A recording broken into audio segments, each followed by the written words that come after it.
Watch out, watch out. Watch you, we keep them mahala. Say we keep them mahala. Let's go down, go down. Hey, hey, hey, hey, hey, hey, hey, hey. Watch you, we keep them mahala. Say we keep them mahala. Let's go down, go down.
Just catch it on the balance wheel. Catch it on the balance wheel. Catch it on the balance wheel. Catch it on the balance wheel. Jesus, are you balance?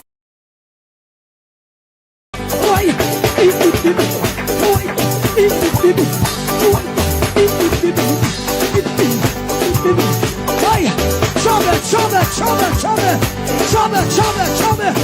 Watch out, watch out. Watch you, we keep them mahala. Say we keep them mahala. Let's go down, go down. Hey, hey, hey, hey, hey, hey, hey, hey. Watch you, we keep them mahala. Say we keep them mahala. Let's go down, go down.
Just catch it on the balance wheel. Catch it on the balance wheel. Catch it on the balance wheel. Catch it on the balance wheel. Jesus, are you balance?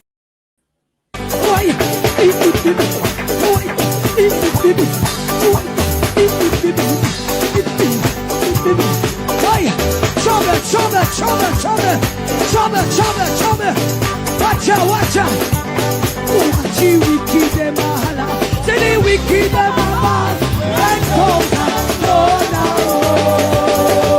hey, hey, hey, hey, hey, hey, hey, hey. Watch you wicked them mahala. Say the wicked them mad. And come down,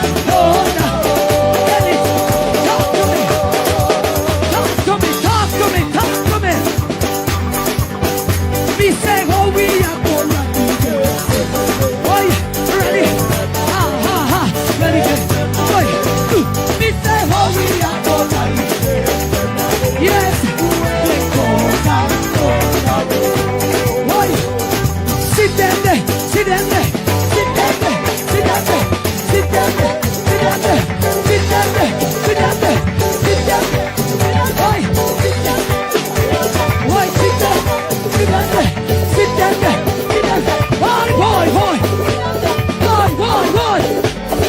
Sit down there, sit down there, sit down there, sit down there, sit down there, sit down there.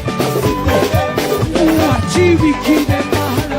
Did you wicked them mahala?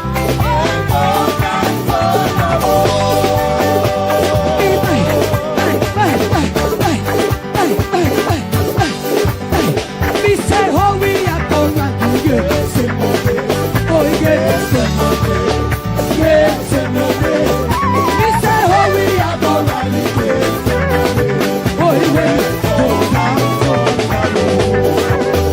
Jesus, boy, watch out. Now worry about the wicked them now. Now worry about the wicked them. Tell them neighbor, come. Now worry when they talk about you. Now worry when they tell life on you. Now worry if they walk on them on you. Now worry what them say about you. Just catch it on the balance wheel.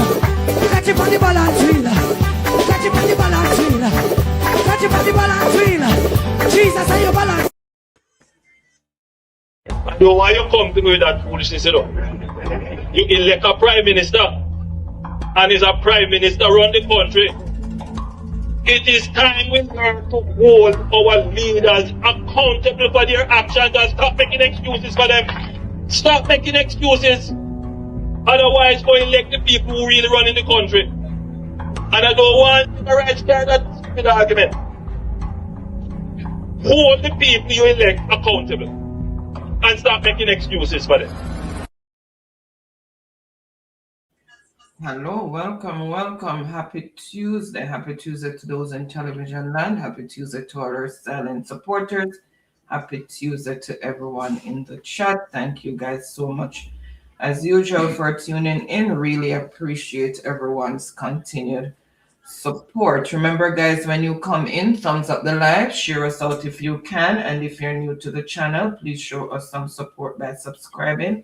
That will be greatly appreciated. Tonight's topic is the Antichrist with your host, Mystic Sensation, which is Byron and Anne-Marie, and we have Melting Pot and Mr. Rattigan in the building.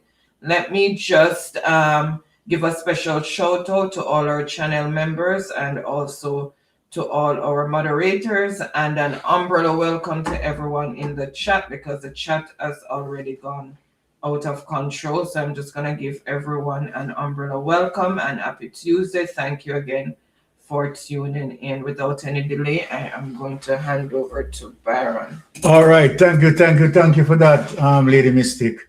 Right. Of course, we have to leave the parliament that is still in procession, and we are anticipating, right, as it relates to the NARA bill.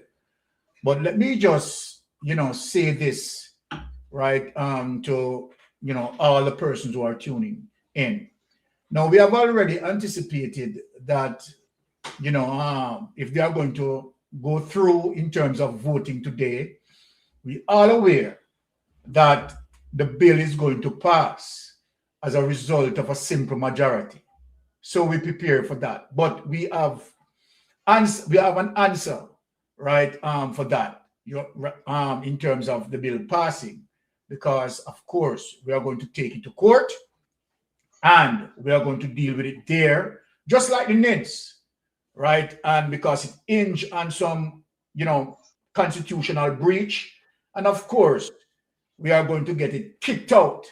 So people, I don't want people to be, angering themselves in terms of, okay, if the bill passed, people are going to say, what, that. Right? We are prepared. We already prepared. We already know. Let me say this. We all know, right? As it relates to a simple majority, we don't have the majority to stop them from passing the bill, right? So we know, we are anticipating that the bill is going to pass. However, we are going to take it to the court, right? And we are going to have that kicked out and seize NARA. Before I get into it though, right, let me go to my, of course, distinguished panel as it relates to, Melting Pot and Brother Ratigan, right? I want Melting Pot to just quickly meet and greet his people. Brother Melting Pot, please do so. Thank you, Sir Lord Byron. Pleasant greetings to everyone in the chat tonight. Yeah, big up on yourself. Enough greetings all around to the Blood and Fire comrade. Especially my people them down in a ground zero as usual. I bring love to you all. Yeah. I want to also acknowledge the professor in the background. Yeah. Mr. Extended, man who craft the program. And Lady Anne Marie with the gold finger who select present all the video you see on screen. Big up my people in that 2 mile as usual. Big up Sir Ratigan in the house same way. I can't forget him, the man who have all the knowledge about ins and out with the government. Yeah, big up Ratty. Yeah. Yes, big up the Blood and Fire comrade them right across the length and breadth of Jamaica, especially people up in a Payne Avenue, Peace Corner, big up on yourself. All Jungle Heights, big up on yourself. Bandit, hold tight, don't know. Yeah, man. Blue and them man, they hold tight, same way. All Greenwich Farm Heights, big up on yourself. Maxwell, Whitfield Town, yeah. Union Garden Heights, yeah. People them down in the place where you call Boat Island, big up on yourself, same way, And me I tell you the word is love. And back the floor to the host. And there you go. Melting Pot said the word is love, and so true. And of course, we have Brother Ratigan in the house where Brother Ratigan is going to meet and greet his people. And Brother Ratigan will tell you that when it comes to a Tuesday, if it is not sensation, then it is not. Yes, indeed. Brother Ratigan. We have to start with the lady first, right? Of course. Lady Anne Marie, big up yourself. Lord Byron, Melting Pot, my brother, and the gentleman in the power there. Okay, that's my wife's father. All right, Daddy, big up yourself. All of the people from Compound, all the people from Tower, Cockburn, Penn, Fire, Whitfield Town, Meadowbrook, all over Jamaica, Santa Cruz, Byersville, where's it come from? Monique, big up on yourself. And last but certainly not least, all of you wonderful people who took the time out to join us tonight. We appreciate the time and the effort and the sacrifice, and we're going to do our level best to make sure that when you walk away from this program tonight, you're fully educated about the issues that we have raised. All right. Thank you for that, Brother Melting Pot. My brother Ratigan, really appreciate that. So let me just get right for persons who are, wondering in terms of the process. Number one, as I said, we break away right from the parliament activities because, of course, we have to highlight Mystic Sensation. And so then, as it relates to what we are anticipating, that the bill, so let me talk to all my Jamaican brothers and sisters. The bill, of course, is going to pass on a simple majority. It doesn't mean that, we are going to allow it, right, to be executed, right? We are going to challenge that, right, in court. And so then from once we challenge that in court, right, that situation has to be altered, right? So please, we don't want people to get panic and said, okay, all right, the bill passed and so forth, right? Remember, that we have some excellent lawyers, right? And of course, Isaac Buchanan and other lawyers, right? They are on it. And we are not going to make Andrew Ones get away with the NARA. And what NARA is, let me define what NARA is as it relates to the Jamaica Labour Party administration, is a get out of prison card. NARA, let me say this clear, right? NARA, as it relates to Andrew Ones and other members of the Jamaica Labour Party, is a get out of prison card, and we're going to break that down and explain it. And we are not going to allow that to happen. We are going to challenge it. And of course, we are going to be successful with the challenge. Uno know very well. Let me just talk and let me reach Uno know. Uno know very well that when Mark Golding carry Andrew Ones in the court, Andrew Ones never win one. Never win. So rest assured that this, right, significant bill, right, is not going to prevail, right? So we just want to relax and don't have people, right, start to say all sort of things and start to, get hyperactive, right? Just calm, relax. As we said, we anticipate that the bill is going to pass, right? But we are going to pursue that in court. Before you go deeper into the program, Now, let me just have wifey speak on what's her name? Freedom promotion, right? Let us send some message there again as it relates to Freedom's promotion. Wifey? Okay, guys, so you remember Freedom's t-shirts with chopotalism, that is for the choppers. This is the new word. She and what's his name again? Jamaics came up with this word, so they decided to put it on t-shirts. So I got one, chopotalism. All right. For the chopotalists. Oh. So you can message Freedom. She might be in the chat as to how you can get one of these t-shirts. So Baron, you can show your print as well. Yes. All right. Your Mystic Sensation is added. There you go. Yeah. Chopotalism. Right. And Brother Rattigan, Brother Melting Pot, right? We want to come on the chopotalism training. No, hold on. Practicing chopotalism. Where's the Brother Rattigan as it relates to chopotalism? What do you have to say? I think it's a good term. I think it's a good term. Yeah, and I know it's going to catch on like wildfire. All right. I hope to get one of them t-shirts there. All right, so we want to link with Freedom. And so we can get a t-shirt. Let me put the Melting Pot. Or Melting Pot have to say about chopotalism. Melting Pot. Well, it defined the government. Chopper government about Jamaica. Of course. And a t-shirt will be like wildfire right across the breath. Yeah. Blessing. All right. Let us get into the business of the day in terms of course, you know that we have to address situation in Parliament, and we are going to make sure that we take the high point, right, tonight and break it down. And of course, who are we going to feature tonight? We are going to feature Dr. Christopher Dawes. I am telling you, Jamaica, Dr. Christopher Dawes, hammer them, put on the pressure, right? And so then let us tune in, right, to hear what Dr. Christopher Dawes spoke about, and then, the panel break that down. Let us get into what Dr. Christopher Dawes, right?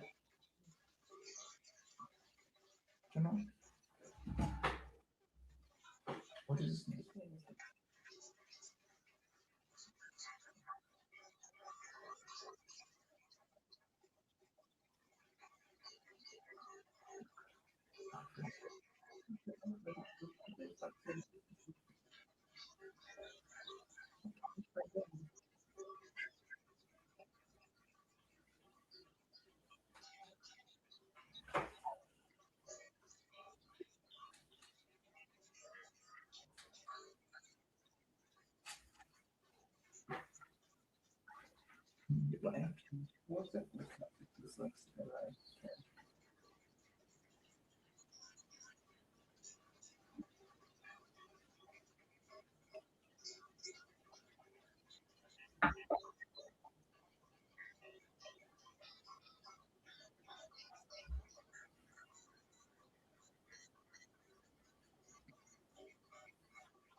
Hold on, hold on. Nobody's saying not hearing or seeing anything. 1 sec. It's not sharing. Sorry, guys.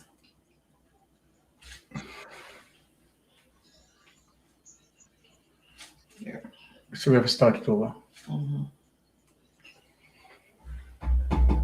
And correct his name. Since me bringing it back. Okay.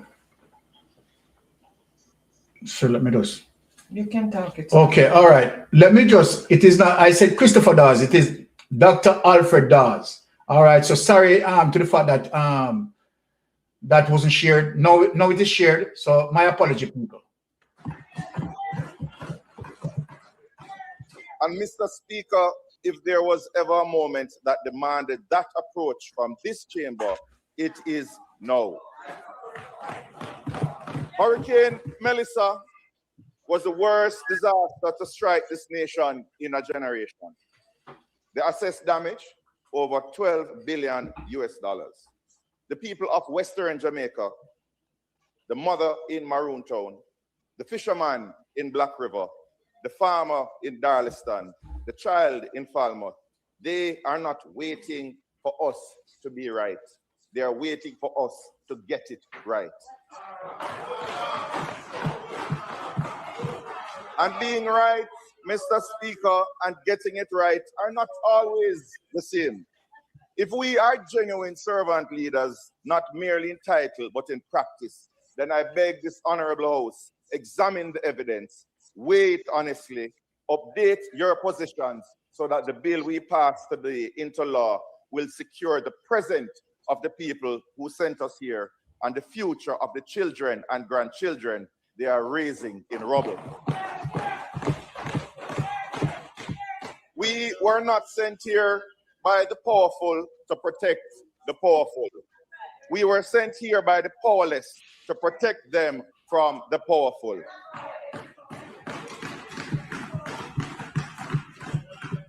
Mr. Speaker, the man in the street watching these debates is asking one question.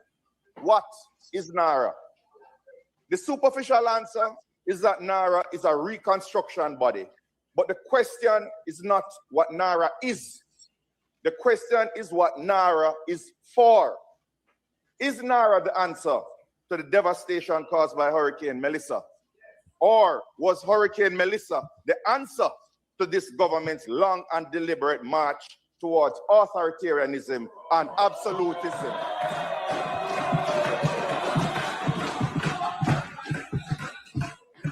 Because Mr. Speaker, the bill before us does not give power to the people to rebuild their country. It takes power from the people and gives it to one man, accountable to one minister, anointed by one prime minister. What is proposed here today is a bill that entrenches this government's long-held desire to concentrate power and resources into the hands of a few and to castrate the state agencies and civil servants whose constitutional roles are to act as watchdogs over every taxpayer dollar. Mr. Speaker, I have searched the Caribbean, the Americas, the globe for a reconstruction body with a similar oversight and accountability framework. I did not find a better model that Jamaica ignored. I found that Jamaica invented the worst model. I am convinced that this government has designed the weakest governance model for a disaster reconstruction authority that has ever been assembled by a modern democracy.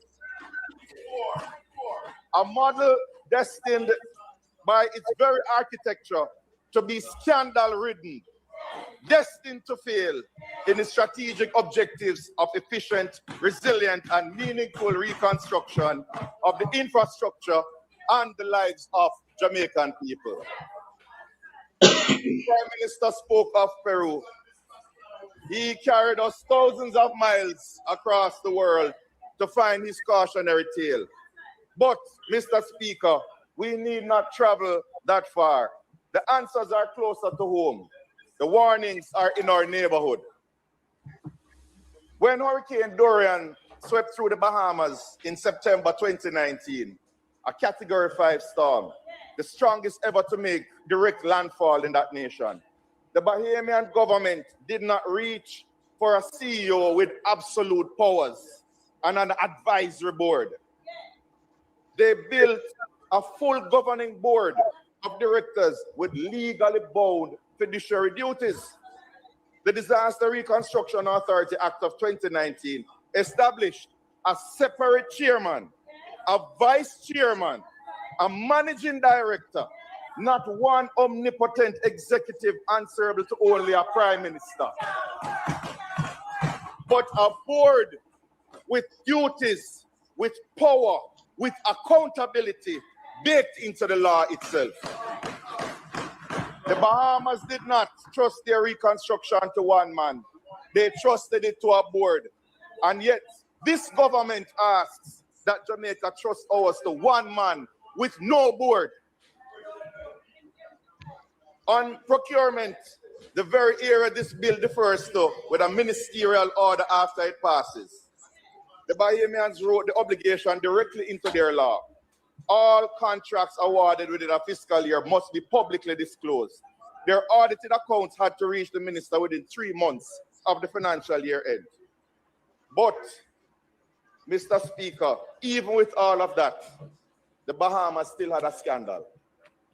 Their forensic audit revealed extreme executive salaries with no basis in performance, companies billing the government for work that they can't prove, and contractors without submitting evidence of a single day's work done, $20 million spent on debris management with non-compliant contractors. The Bahamas had stronger oversight and still fell apart. And Jamaica, through this government, wants us with weaker oversight to stand with them. Cannot work. The logic does not hold. The math does not add up. And the people will pay the price. And then, Mr. Speaker, we look at Haiti. When the earthquake of 2010 killed 200. Mr. Speaker, I am begging protection from Waldorf and Statler from the Muppets. When the earthquake of 2010 killed 230,000 people, the Interim Haiti Recovery Commission was co-chaired by the Haitian Prime Minister and Bill Clinton. voting seats went to the legislature, the judiciary, trade unions, business, diaspora, civil society. They had more governance than NARA in every measurable way. Haiti had every governance structure that this bill refuses to create. And the reconstruction still failed. Jamaica is refusing to create these structures, and we are promising that it will succeed. The lesson from both our neighbors is the same. Elaborate governance does not automatically guarantee success, but the absence of governance guarantees failure.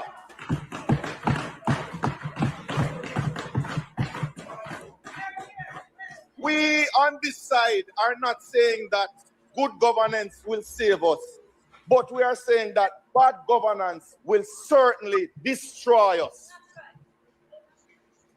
Madam, Mr. Speaker, let me go into an area that my colleagues on the other side would prefer I leave unspoken. The question at the heart of this debate is not merely about governance models. It is about trust. And trust must be earned before it is given. You cannot legislate trust into existence when it has been betrayed so many times, over and over and over again.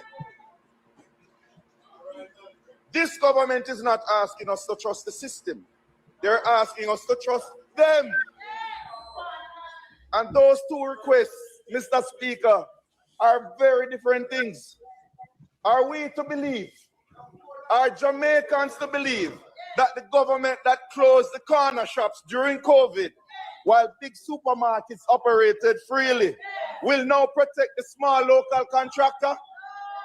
Are we to believe that the government that arrested ordinary Jamaicans on the streets for breaching curfew while their very own toasted at uptown parties on no movement days will now apply the rules equally to all?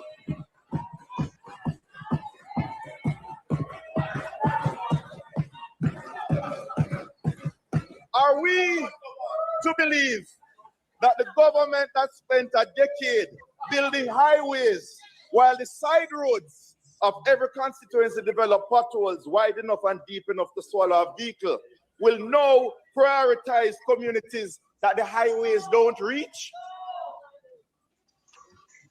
Mr. Speaker, are we expected to believe that the government that allowed money to be extracted from the Ministry of Health through overpriced contracts and well-connected companies, dare I say sweetheart deals, while patients slept on chairs in corridors and died waiting for tests to be done, will suddenly become responsible stewards of public health funds? Are we to believe that the government that fought with all its might not to pay doctors, nurses, teachers, civil servants what they deserve, while raising their salaries by 200%, will now put the needs of the people above the interests of the powerful? They could not find the money to pay the nurse who saves lives. They found the money to pay themselves. But now they want us to believe that they will use $2 trillion to save the lives of the people the nurses serve. Mr. Speaker, NARA in its present form is rubbing butter a puss mouth.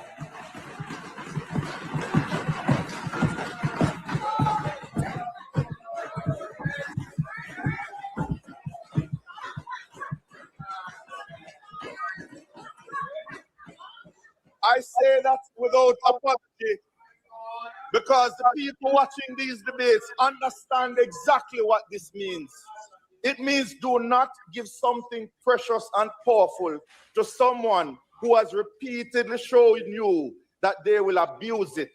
And it means if you do, do not pretend you did not know it would happen.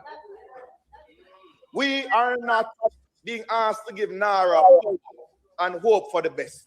we are being asked to strip NARA of accountability and pretend nothing will go wrong. Mr. Speaker, let us examine precisely what this bill creates at its center. One CEO appointed directly by the Prime Minister, no merit-based selection requirement in the bill, no independent vetting, no governing board with fiduciary duties, an advisory board only, with no power to override, no power to dismiss, no power to compel. They call it an advisory board, but advice without authority is not governance, it is chattings. This CEO, this Caesar, will exercise authority over nearly 2 trillion Jamaican dollars.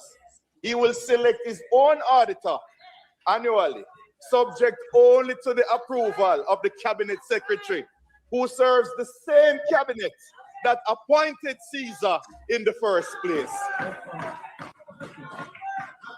So, Mr. Speaker, the Prime Minister appoints the CEO selects the auditor, the cabinet secretary approves the auditor, the cabinet secretary serves the Prime Minister. This is not a circle of accountability. This is circling the wagons.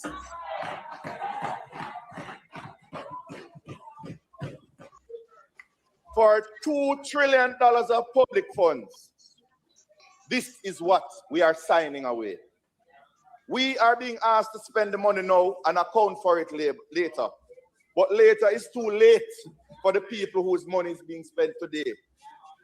And if you dare to speak about what is happening inside that authority, Section 14 provides criminal penalties of up to $1 million or 1 year in prison for unauthorized disclosure.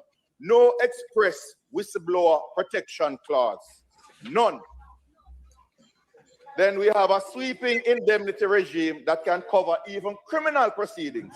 So they commit a crime and the taxpayers have to pay for it, for their defense. They have criminalized speaking the truth about NARA, and they have indemnified those who abuse it. The watchdog has been muzzled, the fox has been released, and the chicken coop is guarded by a CEO who may or may not love fried chicken.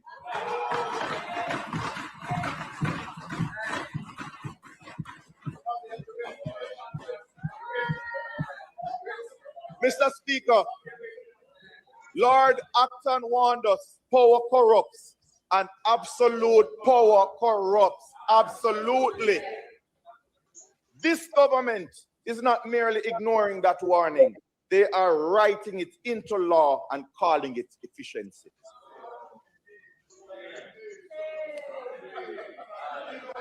Mr. Speaker, the Prime Minister announced that NARA will build a new Kingston Public Hospital, and we always welcome that.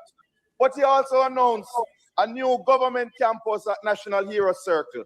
And I have a simple question for this honorable House. Why is this government building a new home for itself when the people who elected it are still without a home?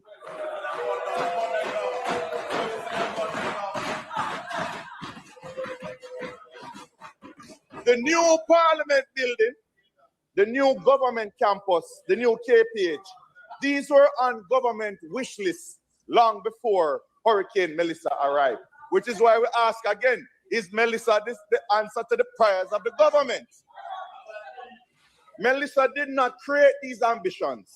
Melissa created the financing to pay for these ambitions. Financing that future generations of Jamaicans will have to repay with interest.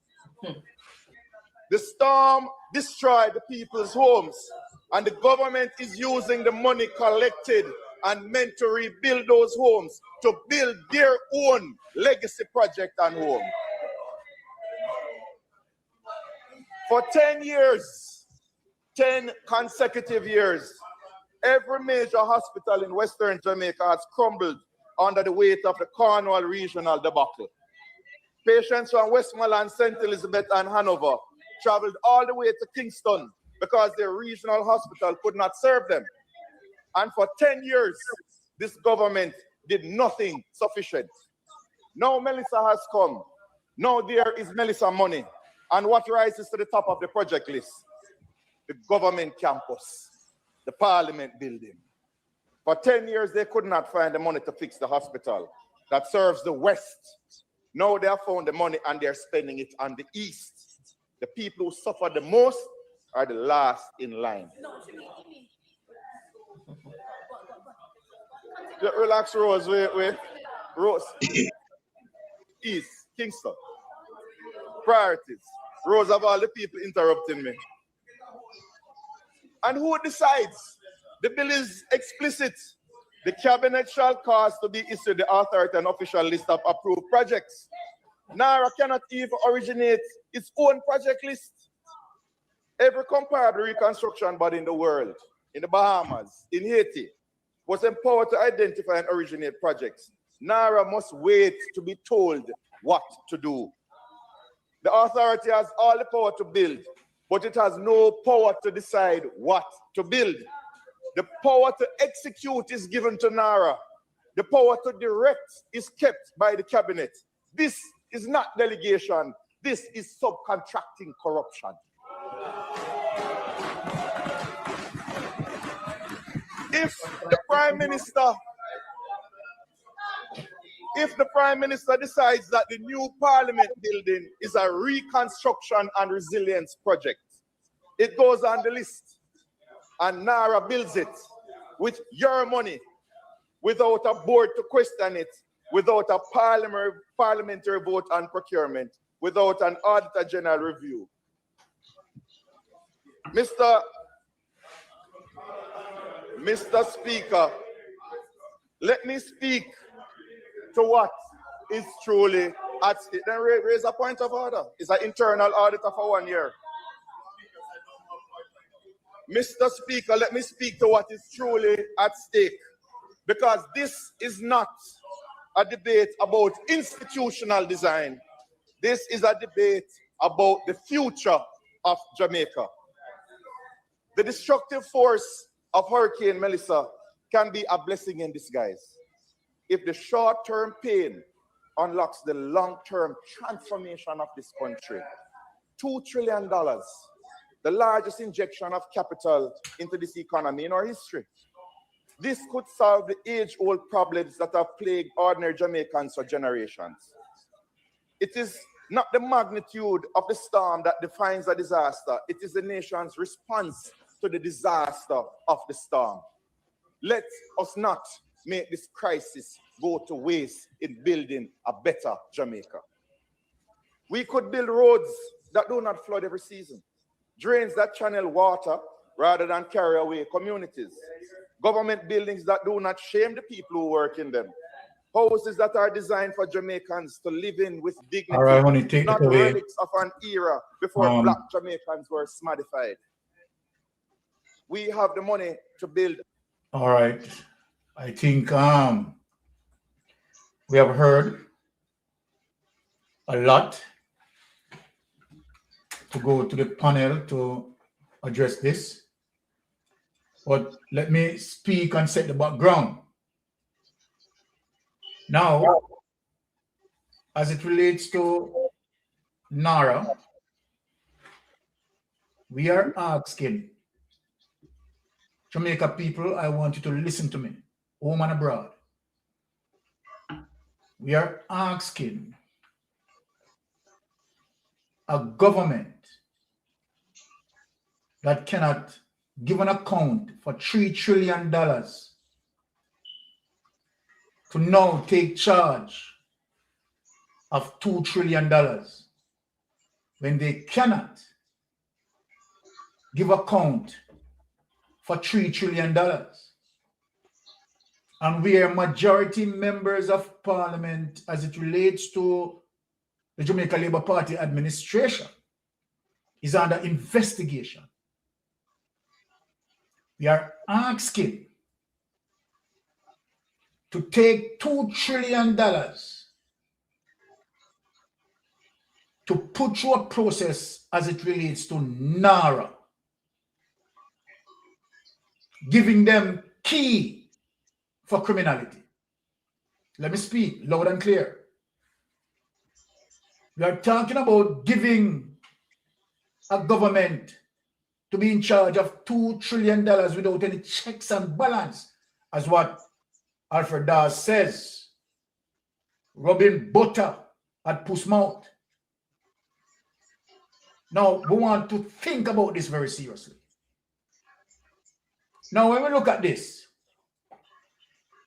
and we realize that this particular government is taking his anti-corruption agency, right, to court, for the court to strike out the illicit act as it relates to illicit enrichment from under the Corruption Act. This Prime Minister, who wants to be in control of NARA, has a fight with his anti-corruption system. People, wake up. Now, what Alfred Dawes stated, right? Everything that Alfred Dawes spoke about is 100% correct. NARA is shaping its way to establish a dictator. NARA is giving power to a dictator, and as a matter of fact, to make Andrew Holness king and Juliet Holness queen. Monarchy, dictatorship. Now, let me bring your memory to something to wake you up. You remember when Desmond Mackenzie and Everett Warmington said they will not hand over power to the PNP. Now we understand why they were saying it all along. Right? Now we fully understand. And so then we have to understand as it relates to Andrew Holness' tendency of wanting to be a dictator. Now we have seen the signs. Now let me ask a question here in terms of the red flag. Haven't you seen that Andrew Holness never before, right, where Andrew Holness has control 14 or 15 agencies under his responsibility? No other prime minister has ever done that in the history of Jamaica. Who does that? A dictator who wants to take control of every entity, seize control of every entity. Andrew Holness had done that. That is what we all know, that Andrew Holness had taken over more than 14 agencies that Andrew Holness controlled. And all of those agencies that he had taken over, those agencies rigged with corruption. Let me go further. So then, here it is in terms of what Dr. Alfred Dawes defined. And let me show people, and I will go to the panel. Dr. Dawes speak about circumventing established procurement entities as it relates to NARA. We can't have that. Established entities, right, are there for checks and balance. NARA will wipe out that. Overriding established institution with the ultimate power to redirect project funds. We can't have that. That is chaos. Number 3, overriding all safeguards to be firmly accountable for government expenditures. We obviously cannot have that. We have to have checks and balance. NARA will seize proper accountability relating to over $3 trillion that cannot be accounted for. And that is why Andrew Holness is driving NARA, because they want to steal taxpayers' monies and get away with it.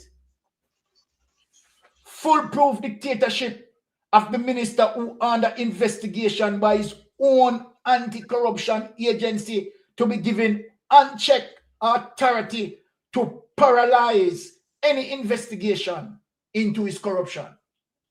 People be aware.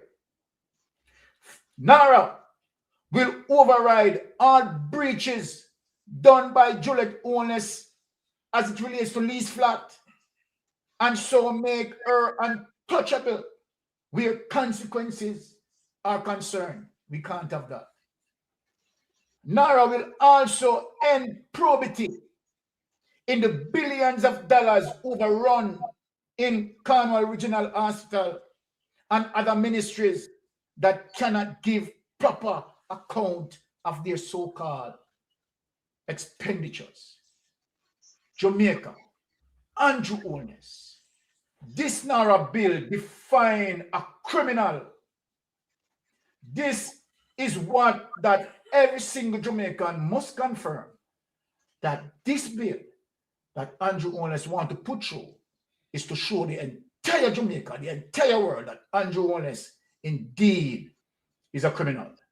Now, let me just go to, Brother Melting Pot as it relates to everything what I say here, right, in terms of, what Melting Pot think as it relates to NARA. Brother Melting Pot?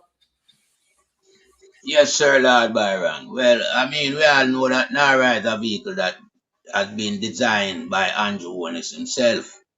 Yeah, and so, as such, NARA come under scrutiny because Andrew Holness is not a person that we can trust. Over the years, Holness has created a lot of, eyesore, eye-popping corruption scheme in a Jamaica. And as such, is not supposed to be allowed to administrate on its own. This guy must have checks and balance that can, present accountability. But he don't want to have any checks and balance to present accountability. Now, why is he going down that road? It simplifies the fact that he is trying to orchestrate another dose of poisonous corruption on the Jamaican taxpayers. And so, I am quite, confident that the People's National Party leaders, will push back on this NARA objective that Andrew Holness want to present to us. We know for a fact, that NARA comes without any form of checks and balance. And I go and tell my Jamaican people, when Andrew sat down and decided to craft NARA, as something that he want to put into law, he already know how to go about that. He know he only need a simple majority, and they have it. So NARA was designed not to get any, pushback from the People's National Party as the opposition. We know we can't stop him in the current infantry of NARA as it relates. But whenever it is passed, we can take it to the court for more definitive answers that we seek out of NARA. NARA is a vehicle that is designed to carry corruption right across the length and breadth of Jamaica. NARA is a vehicle designed to be driven by only one driver, Andrew Holness, who is a criminal. Nobody else. You understand? And so this protect the Holiness administration from all the corruption that we know them have. That we know them supposed to go to prison for. As it relates to lease flat. If NARA established, there goes lease flat. There's no subject matter to discuss further about lease plot, and it also protect estate bridge where Andrew Willis have, and it protect all of the corruption like the $3 trillion we cannot be accounted for, where we know them steal. So this guy come up with something on the back of Melissa, Melissa fruitful to him, but we are going to stop him from pick the fruit off of the tree.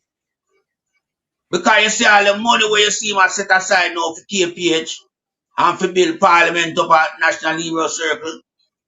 The money we are got to NARA never designed for these projects.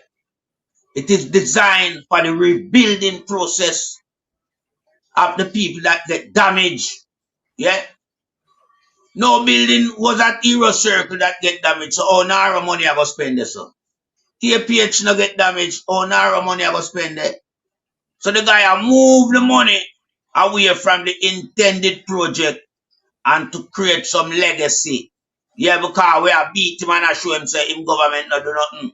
So he want to use a money like NARA now, yeah, to set aside to start project on those two entities. No, we are not saying that KPH don't need a revamp, but it must come through central government money, not NARA money. And same likewise with up on the development of a Hero Circle. That cannot come out of NARA funding. That have to come out of central government. Yeah, and for 10 years, them have that pan them brain and couldn't get it done.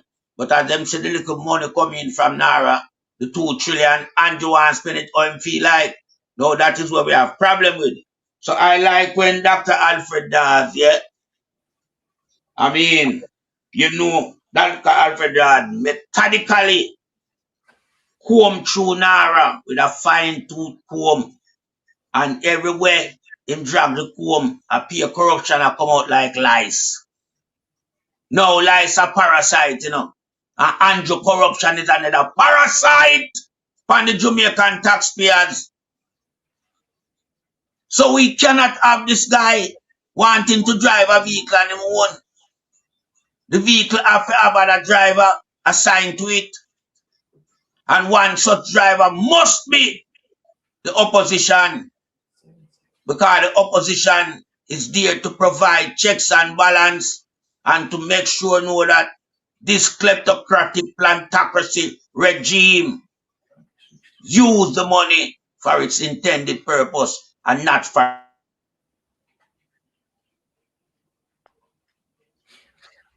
All right. Let us have Brother Rattigan in this space, right, to make his input. Brother Rattigan, go ahead. Yes. Points that you have made on Melting Pot and Dr. Dawes, I can't improve upon those points. Those points are well made, well taken. But I'd like to make some different points now. Yes. Between 2016 and 2019, Jamaica was hit with several, they call them tropical waves. They're unnamed storms. 2020, they had 4 named tropical depression storms. They had Delta, Eta, Lota, Zeta. 2021, 2, Ida, Grace. 2024, Beryl, Sarah, Raphael, Nadine, Debbie. 2025, Imelda and Melissa. Between 2016 and 2025, Jamaica had several earthquakes. Why do I bring up this? Because this bill, the NARA bill, is about resilience and reconstruction.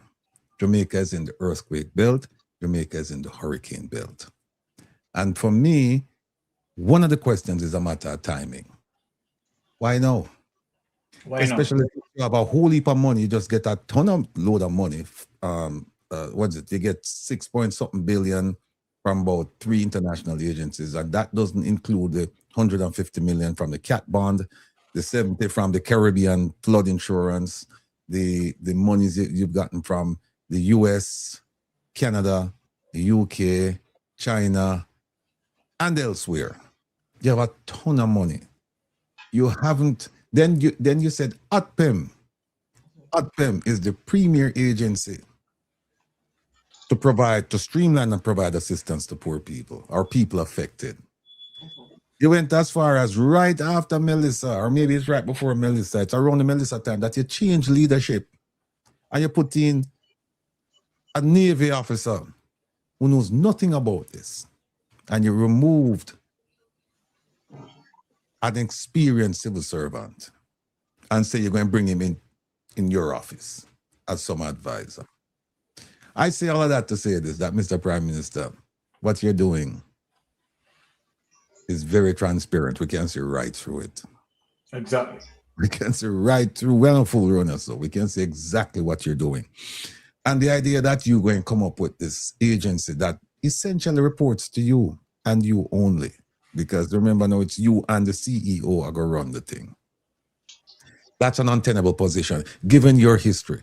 If you were somebody that we could say, yes, you know, we have the highest regard for his integrity and his honesty and his ability to lead, then we could say, and even then we would have issues. But you have a history that is checkered. You have a history that people are questioning, not only in Jamaica, but globally. Globally, people are questioning your ability to lead, to run the country without any influence of corruption. There are numerous reports about the corruption in Jamaica since 2016 to present. And who has been in charge of the country since then? Who has been the prime minister? One prime minister were from 2016 till 2020 until present, and that's you. And I find it reprehensible that you would even think about putting yourself in the administrative chart where you have some control over it. It would be better if you had said, listen, let's just have a board and let's have the board make the decisions. And then, of course, they can report to me. What would have even been better is if you had said, listen, let's just to get the buy-in from the Jamaican people and the opposition, let's put this before a joint select committee so that they hash out all the differences they have right there. Because the whole idea of passing a bill is to try and get a unanimous vote, not a partisan vote. And that is where you're going to get now, because you haven't corrected all of the things that, and I said before that opposition leader Mark Golden did a masterful job in analyzing paragraph by paragraph the bill. And it wasn't just him alone, Isaac Buchanan and others, Dr. Dawes and others. And this should have given you food for thought to say, you know what, I made a mistake, I should have brought it before the Joint Select Committee, but it's not too late. Let me just do it now. I've heard the silly argument that, boy, Joint Select Committee will take a long, long time. Well, we know it's not going to take you a long time to spend the money there. So we prefer a long time to make sure all the money I going to spend. So again, the timing, the content of the bill, and the man who is proposing it, no go. And as we heard, this is ripe for judicial interference. Court, this is ripe. Yes. So there you have it. All right. Thank you for that, Brother Rattigan. But let me just, bring out some of the points that, Rattigan and myself and Melting Pot spoke about. Right. Here is Andrew Holness. One of the first things that we consider is that Andrew Holness currently under investigation.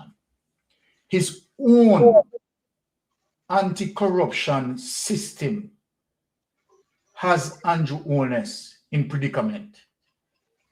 His own anti-corruption system, right, having problem as it relates to Andrew Holness not able to be certified, and Andrew Holness cannot explain his wealth. So on that basis, when we see these patterns, and not only that, throughout Andrew Holness administration as it relates to, cost overruns with Cornwall Regional Hospital, billions of dollars unaccounted for. When you look on Cornwall Regional Hospital, over $900 billion unaccounted for, and yet Christopher Tufton is telling people that he moved the healthcare budget from $67 billion, from $64 billion to $147 billion. And the Auditor General is saying, while you are doing that, sir, $900 billion unaccounted for. It is not only Andrew Holness, it is not only the healthcare system. In the Ministry of Education, again, billions of dollars unaccounted for. In the Ministry of Labor, billions of dollars unaccounted for. Straight through Andrew Holness administration, billions of dollars that mounting up to over $3 trillion that Andrew Holness, right, administration cannot give an account for. Then no, you are telling me, you are telling the Jamaican people, critical thinkers, that they need to trust you, and you are at the helm at NARA, and you ensure that our checks and balance system wipe out of NARA. People, we have to wake up. This is serious. This is critically serious. That this man, right, is hell-bent on destroying Jamaica. And as you see that he's emboldened, he now start to believe that he's entitled, start to see himself as a king. And so then when you look on all of the red flags that surround Andrew, remember, we are talking about, let us get into the true history now. I'll answer that. Let us get into the true history. It going 3 years. 3 years. That as it relates to the Integrity Commission investigators, Andrew Holness cannot give a solid explanation as it relates to his wealth. Then how is he going to manage NARA? Let me just speak to this caller, right? And hear this caller input. It is just crazy. Andrew Holness is asking us, the Jamaican people, to trust him with NARA, and simultaneously his administration cannot give account for $3 trillion. Simultaneously, he's asking the court to try to get rid of the illicit act. You understand? As it relates to the Corruption Act, the illicit enrichment laws. He's trying to apply to the court to have that cancelled. So how can we trust him? It is not about expediency in wanting to, okay, all right, people who are suffering, right, he wants to help them. No, let me tell you why it is not about that. If we go back to Hurricane Gilbert, as it relates to the 12th of September 1988, when Gilbert, right, passed through Jamaica and damaged Jamaica, over 4 to 5 billion US dollars in GDP wipe out. But watch this. With Edward Seaga and Michael Manley working together, what happened? In 3 months, the country was up and running. How much months that Andrew Holness had gone? Come on. Melissa had blown, I think, was October 28th, if I am correct. Is that correct? October 28th. So we're talking about October, we're talking about November, December, January, February, March, April, and nothing has been done. And this man is asking us to trust him. And remember, Hurricane Gilbert, as it relates to Edward Seaga and Michael Manley, who work together, right? 3 months to go and do the research. And this man is asking us to trust him. This thing, what he's creating as it relates to NARA, is a get out of prison card that he's trying to utilize right then and there. Let me just get to the caller. Yes, caller, you're on Mystic Sensation Live. Please go ahead. Good evening, my brother Mystic. Blessings, my brother. Good evening to Sir Radigan, and I want to say good evening to Melting Pot. This thing with Andrew Holness I try to pull off, I'm going to give you an analogy of what it is. Andrew Holness create a racing car that goes over 200 miles an hour, can say it wanted to go fast. Yes. It have no brakes, no airbag, no safety feature. You can't see in or out of the car. And the car, and they want you give him $2 trillion in the trunk of the car. And they must select a sidekick to drive the car with him.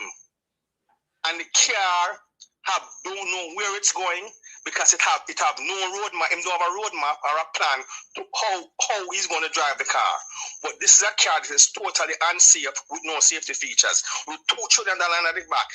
He's not certified to drive the car because he can't explain him wealth. He's done an investigation for criminal activities. Some should not drive the car. The man have unexplained wealth that he himself can't even explain. So how on God's green earth is Jamaica going to trust this man with $2 trillion in a car with no safety features, a driver over 200 miles an hour? It's bound to crash. It's bound to crash. And he's asking the Jamaican people to give him $2 trillion for him and him sidekick to run all over the place with it. After we got you SSL, we got you FSL, and you come back again with $2 more trillion to get the same man will reap SSL. The head cook and back water of SSL. Jamaican people must be out of their mind. This is the same man who orchestrate SSL. Don't forget about SSL. You can't forget about SSL. And you want to give this man again $2 trillion more? With no plan, no direction, no oversight, no accountability. Unless Jamaican people out of their mind, the people need to take to the streets and start march. The people need to take to the streets and make sure that this bill is not passed in Parliament. They must take to the street for this. And I want to say big up to Dr. Dawes. He was a master today. I rest my case, gentlemen. Thank you so much. Thank you so much. Well, Carla, as it relates to the bill passing, right? From once they carry it on, the bill is going to pass because we don't have the simple majority. It's just plain and simple. But as it relates to people going out and voice their opinion, right? Definitely we accept that because we have seen 28 members it relates to civil society, right, coming out and speaking out against the bill. However, right, the passing of the bill, whenever it happens, because we are currently monitoring it, right, we of course is going to take it to court. And of course, right, as I said, Mark Golding always successful. One will say that, okay, all right, the court is going to take long and so forth and so forth. From once, what people don't understand, from once it engages as it relates to court, right, the policy cannot be functioned in terms of that. But, I am not the lawyer here, so let me have Brother Rattigan speak in clarity of that. So let me ask, because Brother Rattigan is the lawyer, and I don't want to take over Brother Rattigan capacity, right? That is not my faculty. My faculty is in criminal justice. So let me just ask Brother Rattigan. Now, Brother Rattigan, we know that the bill is going to pass by a simple majority, right? Right. When it does. Now, as it relates to, we taking it to court, right? Is the process is going to be an immediate halt on the policy, or the policy is going to be allowed to be in, being active? Simple means that NARA is going to be active, right? So the question that I'm asking, from once we take it to court, does the NARA policy has to cease, or it is going to continue until the court, right? Until the court process work? How does that work? Talk to us about that. Yeah, it depends on the kind of action they bring. I suspect, and I mean, these are highly trained attorneys and seasoned as well, that they're going to file for an injunction. And an injunction is going to stop it right in its tracks until the court get a chance to review the whole thing, listen to the evidence. Look at the evidence, have people come in and testify and all of that, and then make a decision. So I suspect that the first thing they're going to do, they're going to file an injunction, so it cannot be implemented. And then from there, they'll just walk on into a hearing regarding whether or not it should be a permanent injunction, and that's it. Them just ban it, and then it have to come back and then start all over. All right. Well said, Brother Rattigan. That's why we have you in the space, Brother Rattigan. That's why we have you in the space as it relates to, that update. So people, right, rest assured that, come on, we are still in the the driver's seat, right, as it relates to whether or not, right, they pass it later on. When they do, right, that is not significant because, of course, the members of the People's National Party already planned. You understand that they are going to take it to court, and as what Brother Rattigan said to us, right, as it relates to an injunction that is going to stop it immediately in the track, so that policy cannot be utilized. So for people who are worrying that, oh no, it's a process and it is going to be long and the NARA is going to be active, no, it is not going to be active. From once an injunction, right, put forward, right, that policy cannot be implemented. And as you know, remember that Mark Golin at the boss to them thing, right, because Andrew Wallace 90% of the time lose the case against Mark Golin. Add one piece to it. Yes. Okay. Yeah. All right. Brother Rattigan, same want to add another piece to it. So let us hear Brother Rattigan. The piece is this, right? Just because it's passed in Parliament, then it have to go to the Senate. It's in the House, and it have to go to the Senate. And even when it's passed in the Senate and the House, it's still not law. It's still not law until that gentleman up at King's House put his assent to it and sign off and say, okay, it's law. And even though it's law, then the implementation date, it's not the Governor General said it, it's the appropriate minister will say, okay, this will take effect sometime in the future. For example, look at the Integrity Commission Act. It was passed in 2017, but it didn't take effect until 2018. Now, if they go to court, what I suspect a judge might say is that, well, you're asking me to overturn something or stop something that has no force of law, because it's not law yet. It's a bill that's been passed, but until the Governor General signs it. But it doesn't matter whether they do it, if they have the vote tonight, or they have the vote next week, or they get it to the Governor General next month. It doesn't matter. The appropriate action, once it's right, they say once it's right, because the judge might say it's not right for the judge to render a decision because it's still going through the process. But once it gets to that, I'm sure they have skilled people there. There is going to be an injunction filed. I can guarantee you that.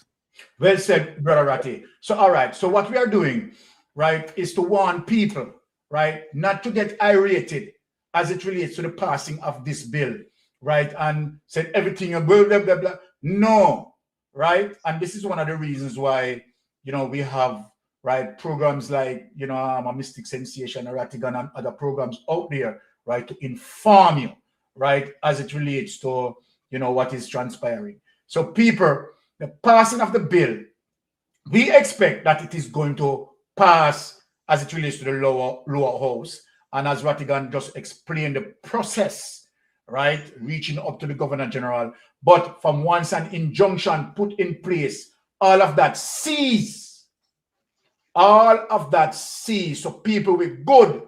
We're good. So I don't want people to be daunted to the fact that it is going to pass. It is going to pass because we simply don't have the majority to stop it, right? That is passing. That doesn't require a 2/3 majority. If it had required a 2/3 majority, then that wouldn't pass, right? Because they don't have the 2/3 majority, right? So let us rest assured we are good people, and I want my people to be relaxed and don't get edgy in terms of this. But let me go now, before we step further. Brother Melton Pot, do you want to say anything or you want me to go forward? I just want people to know so well then right now. There's a roadblock ahead waiting for NARA. Yes. Yeah, and it simple will be when it go to court. Yeah, the injunction. Yeah. NARA can't move further Andrew backyard, I tell the people them that long time. People will remain in the Andrew backyard. It's not hold on, Melting Pot. Repeat what you said, Melting Pot. We said NARA can't go further than Andrew backyard. Tell them.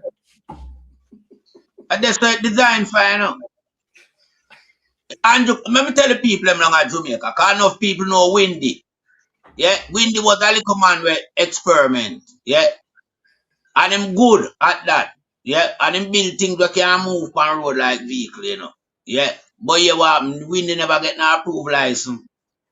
Well, it's the same thing with NARA. This guy create a vehicle and it goes in our backyard. It will not make the road like Windy thing them. You know, so we have to just talk to the people them consciously and just show them from our point of view.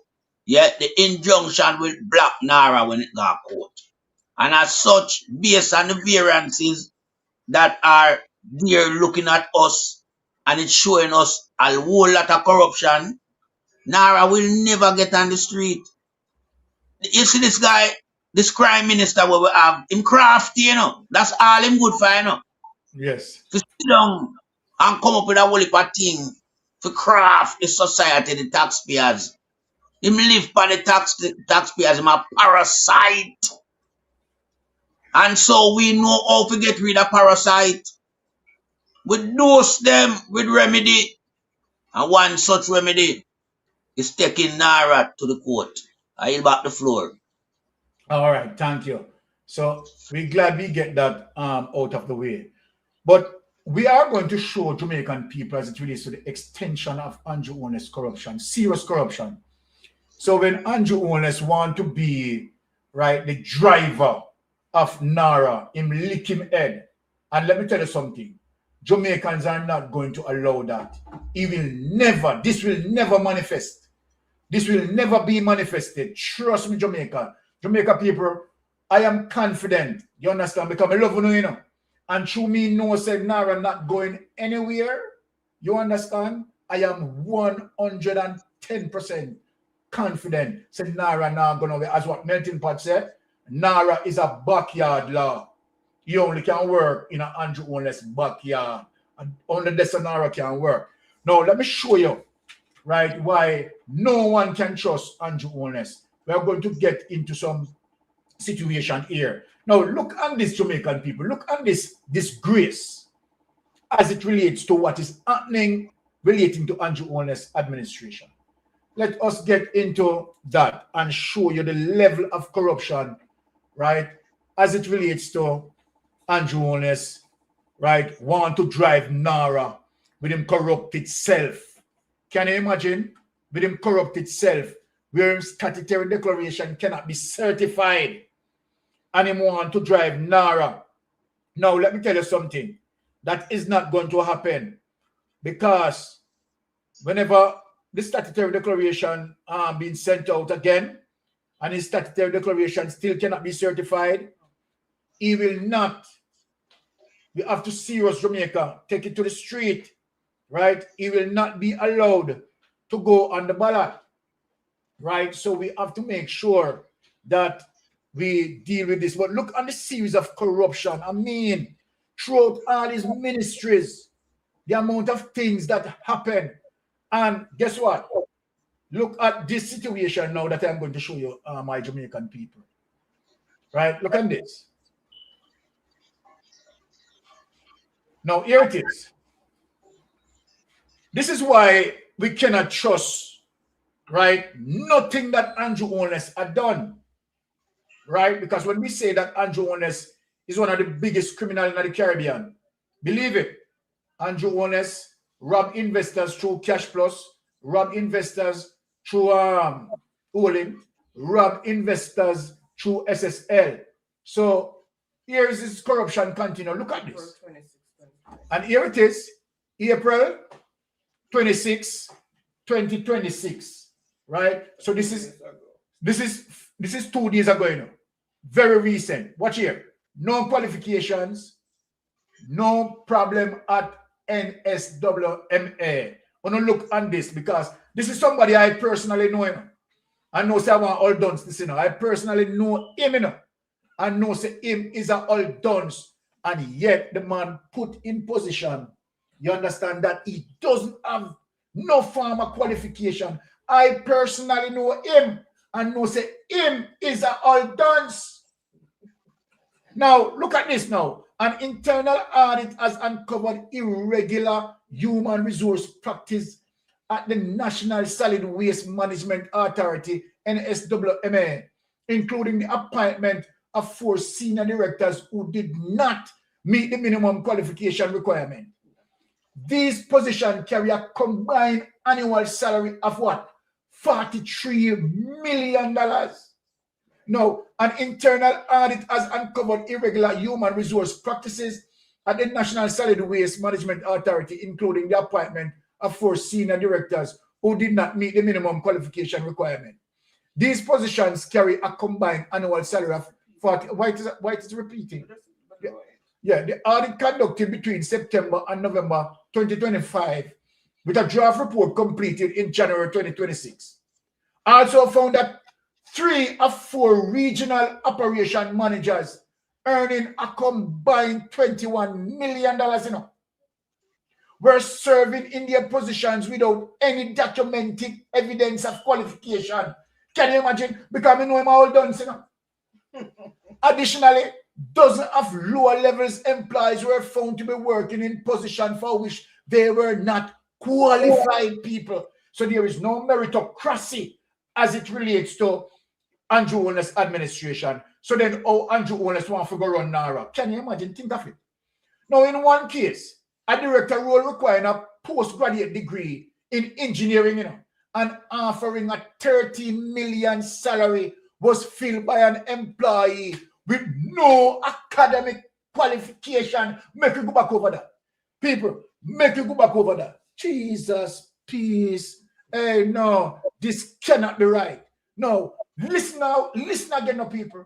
Listen, and Andrew Holness now want to run NARA. You know, watch this now. In one case, listen, people, a director role requiring a postgraduate degree, in engineering, and offering a $13 million salary was filled by an employee with no academic qualification. Me want to ask Andrew Holness, how Andrew Holness make this up? Me want to ask Darrell Vaz. Oh, Darrell Vaz. But hey, people, I am going to show you some more serious things, Wait until we go down in the next juggling, people. Another position which required a master degree and paid $9.4 million was filled by someone with 3 Caribbean secondary education certificate, CSEC, subject in 2024. Well, this not wickedness, people. And people This with qualification in the call centers. This not high-level criminality, people. People with the qualifications No. end up in call centers. This not I. And when we look, me here, Christopher Tufton, thief in Christopher Tufton. They try to defend the NARA bill. And you know the next criminal who they try to defend the NARA bill. What they are thief in one name or thief the election there. We shot the police vehicle them.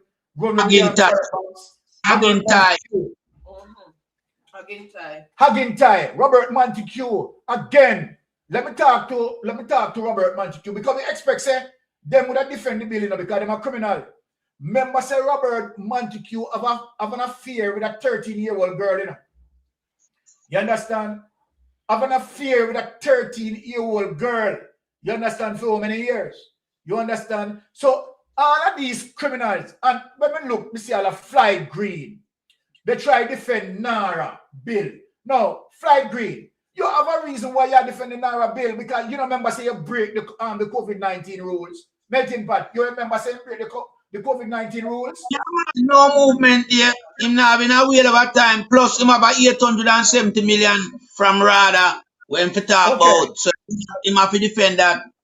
So Brother Rattigan, when we talk about checks and balance and accountability, Flight Green did not remember that he broke the COVID-19 rule, but yet him in the parliament that try to defend NARA. Why would defend NARA? Then tell me something, Brother Rattigan. Do you believe that's right? Absolutely wrong.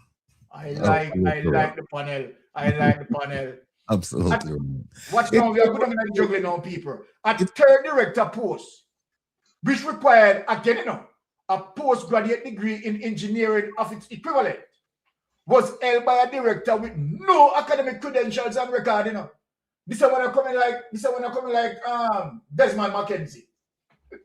Because CXC, listen, CXC Malice Desmond Mackenzie, and I'm a big member of parliament. That's why you see where the country are run.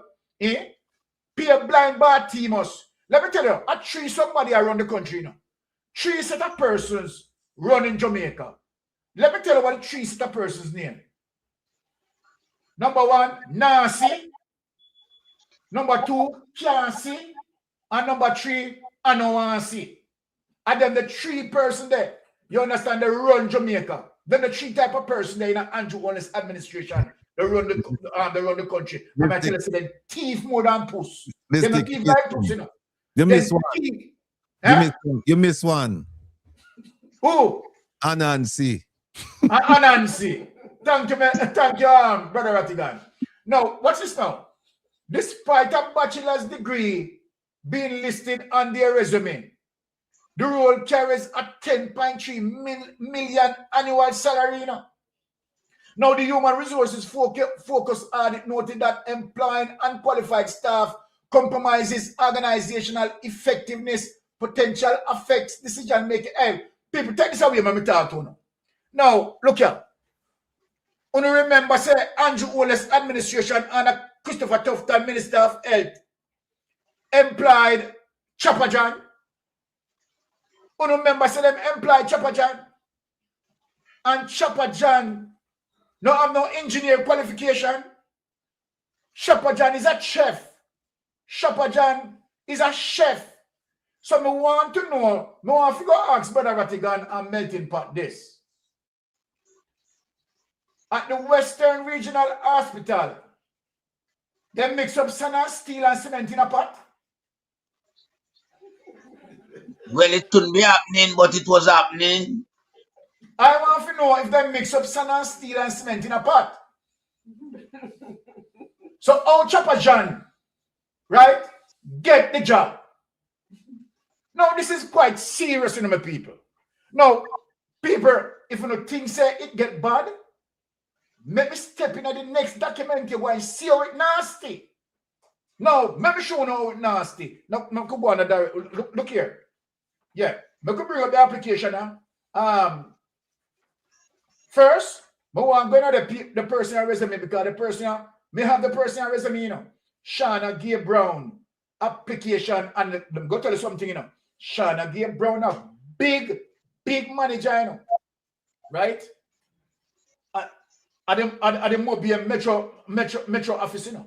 She run things the same, you know. But people, see our secret here. See me have our resume here. See it here. Irving Heights, Montego Bay, St. James, October 15, 2021. Now, you know watch this now, people. At the job now because she a vlogger, you know. You understand? Keisha Mack. This is a Keisha Mack, you know. Keisha Mack is a vlogger, and through my vlog for the Jamaica Labour Party, Darrell Vaz decided to give Keisha Mack the work. Keisha Mack, look upon Keisha Mack. See, here is Keisha Mack applying for the work. Here it is. Irving Heights, Montego Bay, St. James, October 15, 2021. The chairman, Montego Bay Metro Company Limited, Bogue Industrial Estate, White Sand Beach, PO, Montego Bay, St. James. Now, dear sir / madam, reapplication for general manager position. Want to see the sort of position when what should I apply for Rattigan and Melting Pot? No. Yeah. As per advertisement, no advertisement, you know, because she already get the job already. You know. That is only you know, protocol. As per advertisement in the Western Mirror dated Friday, October 15, 2021, I hereby apply for the position of general manager within your organization. Now, she have no qualification as it relates to having, right, a postgraduate degree, you know, and so she have none of that in the people.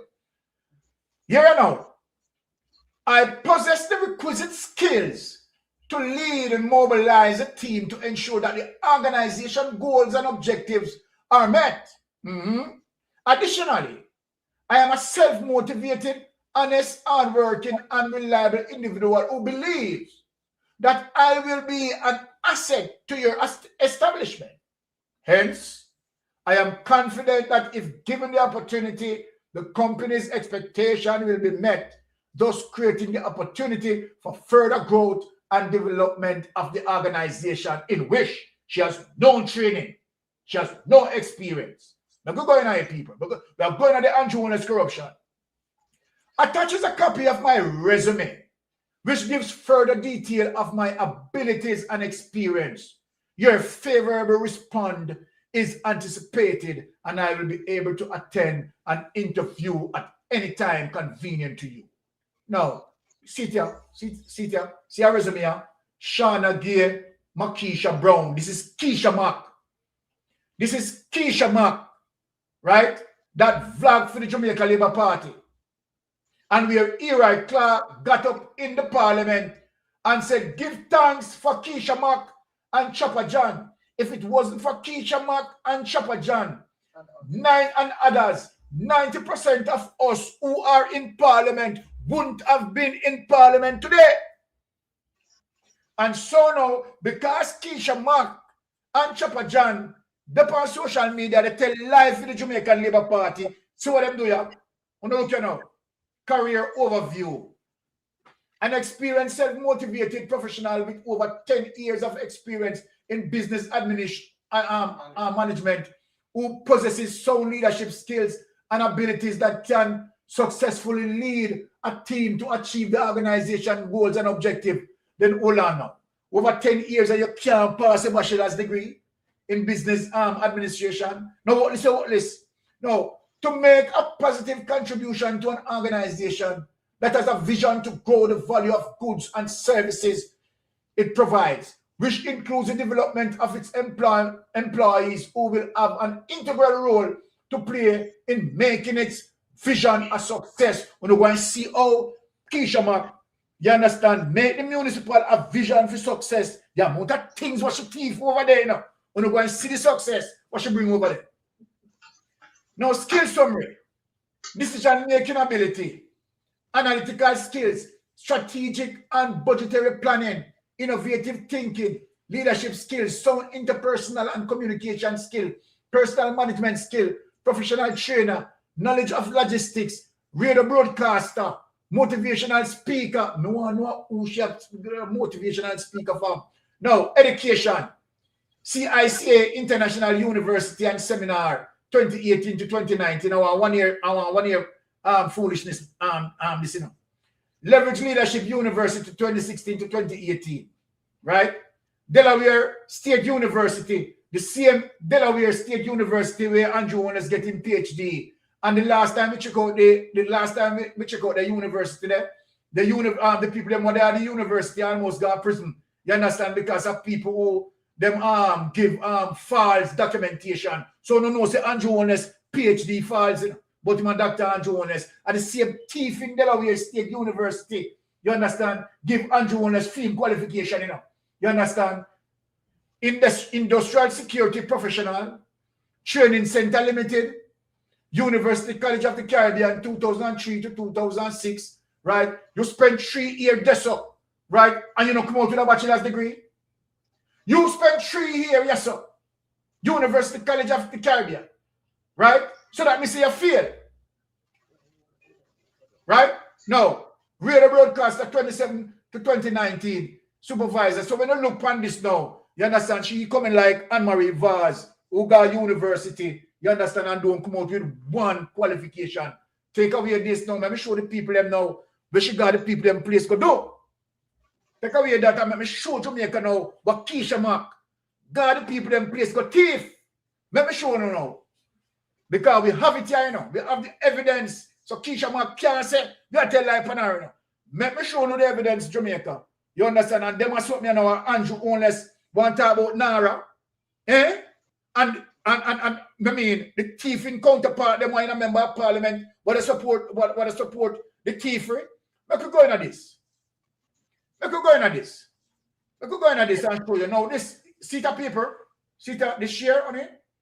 Yeah. Sheet of Ministry of Science, Energy and Telecommunication and Transport.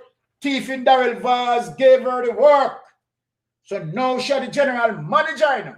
And remember, say she promised in her thing that she's going to make the place, you understand, a sound and effective place. and you're going to see profitability and growth and all of them things there. Now, I can show you the profitability of Tisha Mark. You understand what the people in place. Now, this is an internal audit report we're reaching.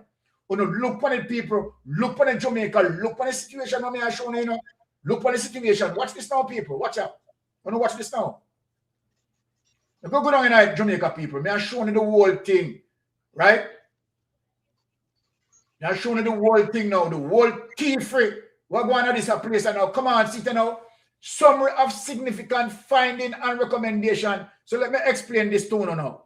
See it here on the left, you have criteria. You don't look at Kishamak, go to other people in place. You understand?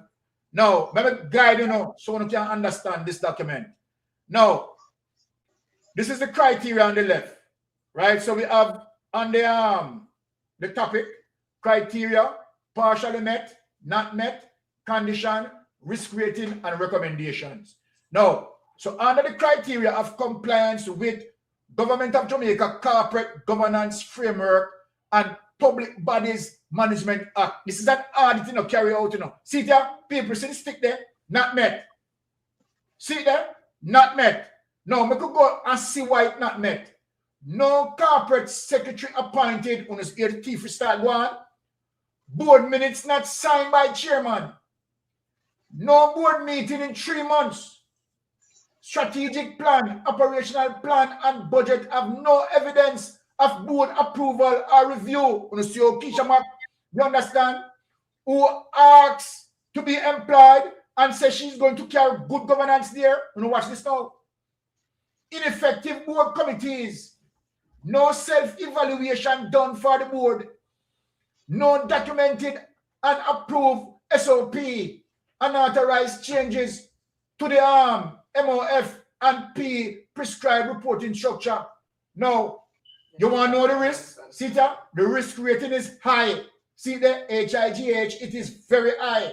Now, the recommendation that the auditors left. Now, the current MBM Board of Directors, in support of good governance, should move with alacrity to what? 1, ensure the board is properly constituted, staffed, and operating effectively. 2, perform self-evaluation annually. 3, perform performance evaluation for the general manager annually.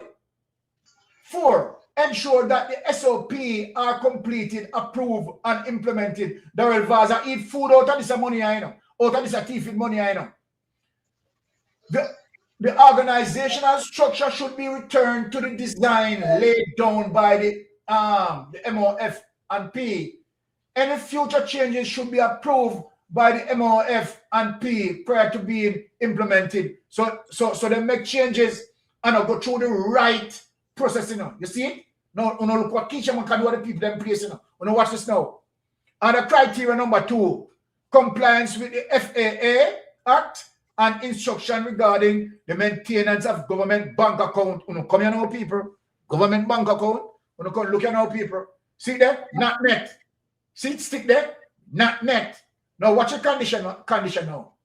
Ineffective bank reconciliation control. No bank reconciliation control.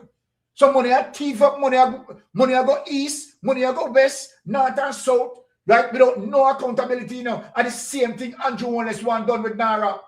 No, unreviewed and undated bank reconciliation. You hear that, people?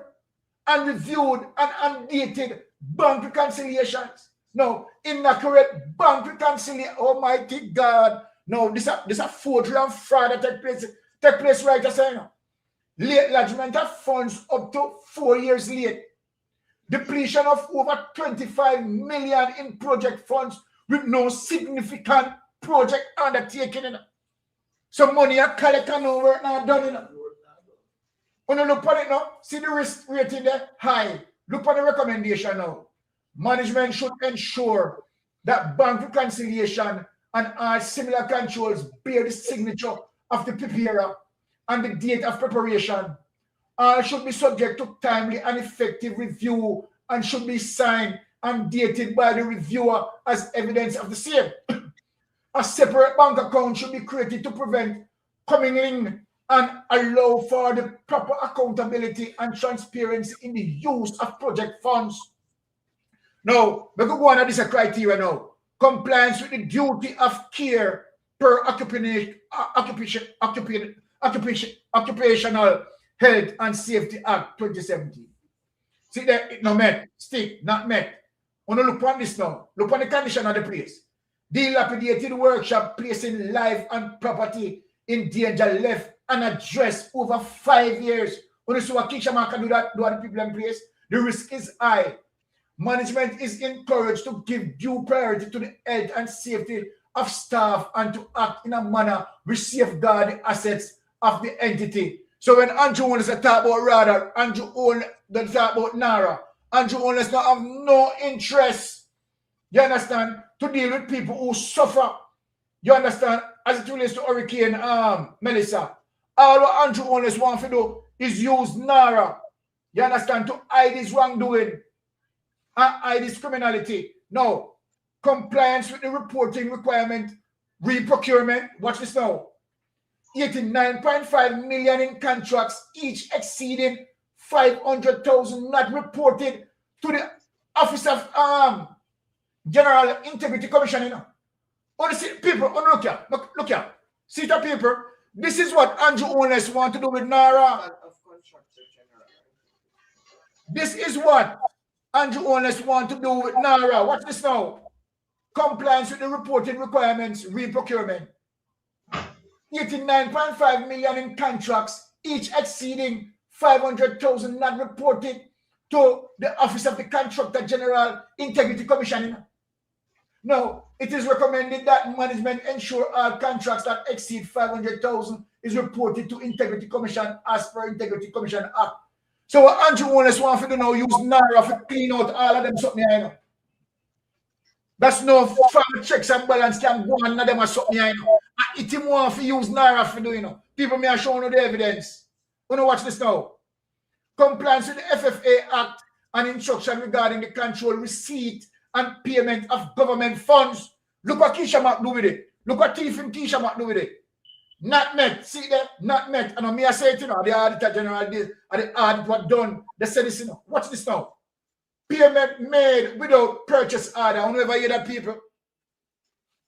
Want to talk to me? Jamaica. Have you ever, something can go so? What can go so? Can something go so? Payments made without purchase order. Now watch this now. Missing payment from the general ledger. Payment requisition processed without signature of the general manager. Right? Now accounting officer. You know watch this now. Deduction taken from staff for cash shortages reimbursement to them through petty cash. Nearly 2 million in unapproved charters, 50% of all charters, right? 33% of deposit slips, totaling 2.6 million, missing second corroborating signature. So be a criminality a go on. You understand? You know, request 2 signatures, just one somebody just sign off and money run. When you see how Keisha Mac rub up the people of entity, short lodgement of collections, late lodgement of collections, pattern of late non-recovery of shortage, 113 days to 3 years. 500,000 in unverified root collections over 2 months. Mighty God, take it away when we go to the panel. Now, can you imagine, people? Now, so when we see all of this, we are asking Andrew Wallace, remember, you know, Darrell Vaz execute the very same thing, you know, going to AdPem and take out how much at the Starlink. You understand? And nobody enough to talk to him. So this is what they want to do. You understand? Use NARA. NARA is not about addressing speedily or expedite the process of helping people. You know, have nothing to do with that. NARA have everything for cover up and wipe out all the corruption what Andrew Wallace done. And so then he cannot be investigated. Can you imagine? It now go work. It now go work. No, Brother Ratty, we don't look at all these things that happen here. You understand as it relates to Keisha Mac. You understand? All of what Keisha Mack had done. What is your input, Brother Ratty? It looked as if she didn't pass one test. When you look at the thing, you know, she failed all, and we're not even talking about school, we're talking about the job description or the assessment of her job performance. Yes. And then when I was looking at her school, I saw like in 2016, she was like in 3 different places in 2016. Pure lie. Yeah. So, you know, this is symptomatic of the problem that we face in Jamaica. We see it time and time and time again. The difference is that before, people used to mention it and it was anecdotal. Nowadays, you came with your receipts. You came with the receipt and you said, see your people. So, you know, a lot of people, them complain and carry on and say, oh, I'm against the government, blah, blah, blah. Well, no, the government against the people. That's how you're supposed to look at it. Because here's a receipt where you must come and know, all the naysayers, is that it is a bogus resume. That's what they must come and say. But you can't come and say you didn't see a resume and you didn't see some information on it where cause you information that should cause you to think and say, well, wait a minute. How is it that this person here with basically no qualification ended up with this job? And when you look at her cover letter, she said, I'm going to be doing this, I'm going to be doing that. You know, I'm going to be a credit to the organization. She's right. She's a credit to the organization. You know? Yeah, it was crazy. But then, look, what we see here is we see a pattern and practice of this type of behavior. It's not a one-off. And we've seen it now over the span of the 10-year period. That's unquestionable. The evidence is there. So if you see it at the beginning and you see it at the middle and you see, no, what do you think will happen with NARA? Remember now, we know $3 trillion unaccounted for. Jamaica, think, you know what, add this 2 to the 3. Just think for a moment and say, if 3 trillion unaccounted for, essentially within a 10-year span. I mean, some of it went beyond 10 years, but most of it, 98% of it that we saw within that 10-year period. And you really want to entrust this government now with another 2 trillion where there is essentially no accountability? No. If there's one program that they should play over and over and over and over again regarding this NARA, is tonight's program. Exactly. Because not only did you show not only did you show them what is going on, but you have taken them on a historical journey to say, look what happened over here, right? And look what happened here, and look what happened here. And you really think the leopard are going to change him spot right now? No. I yield. All right, Brother Ratty. Now, Melting Pot, what say you as it relates to Keisha Mack? Well, the Keisha Mack saga, you know, only epitomized the government from 2016. It's a corrupted government we have. We don't have no professional people around the country. We have criminals. Yeah. And we know for a fact that Keisha Mack, yeah, all that you see she put up in terms of our CV, yeah, a bogus CV, as Ratty said, in a certain period of time, she was here, there, and everywhere. One such place was Delaware University, a corrupted institution where even Trapper John go as well. And that's how we see the crime minister go get for him doctorate, you know. So anything where you have Delaware University attached to them, they are all bogus and criminal factions. Yeah. But me could look on Keisha Mack, yeah, as an individual. And we know she was just a blogger.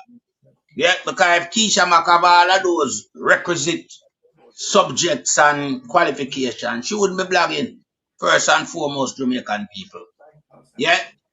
Because, you know, bloggers, you know, are garbage.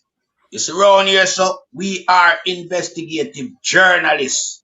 We do journalism work, and we not do tabloid. Let me make that clear. No, Keisha Mack was drafted into the position by Darrell Vaz and Andrew Holness to rob for both of them, you know. Make we downscale Keisha Mack work down at the Metropolitan. Keisha Mack never go in there with the idea for thief, you know, them tell her for thief. The two blind mice, them, were up there. Holness and Pumvaz. Yeah. Keisha Mack get a directive order. Just like how you see Trapper John get fame share of the pie from Tough Tongue. You're putting people who are unqualified into a sensitive position. Yeah. Then you know must get the result of Keisha Mack track record down a Metro. Because Darrell Vaz tell her to do it, you know. Keisha Mack couldn't go in there and did what she did. Because if the government didn't run right, the first month she breach, them fine her and sack her. But there's no checks and balance in none of the ministry them. Yeah? And when you look, we know say Pumvaz and Andrew Holness get a vast amount of the money the way you see miss from down there. So I saw them around the place, them are two mafia, especially the crime minister, cause in charge of the ship, you know. And him are the captain for the ship. But what am I do? Him come like the captain for Titanic when them tell him say iceberg up them front. Him say, no, we no bother with that. This can't rip the iceberg. What did happen? The iceberg rip Titanic. That's how we see go on in Jamaica right now. Because there is no rhyme or reason why Keisha Mack could have gone into such an institution and just go in there for rob. No. It is at the request of the crime minister and Pumvaz. Them tell her to do that. That's why them put Navis there now. Because no established qualified individual now go in there and go do them corruption there. Blatant corruption where nothing now get done. And she tell you how she are going to go transform it. And she will be a success to the administration. Well, yes, she is. She never wrong when she said she going to bring success. Because Pumvaz and Andrew get money out of that. Keisha Mack now have all of the money the way she missing.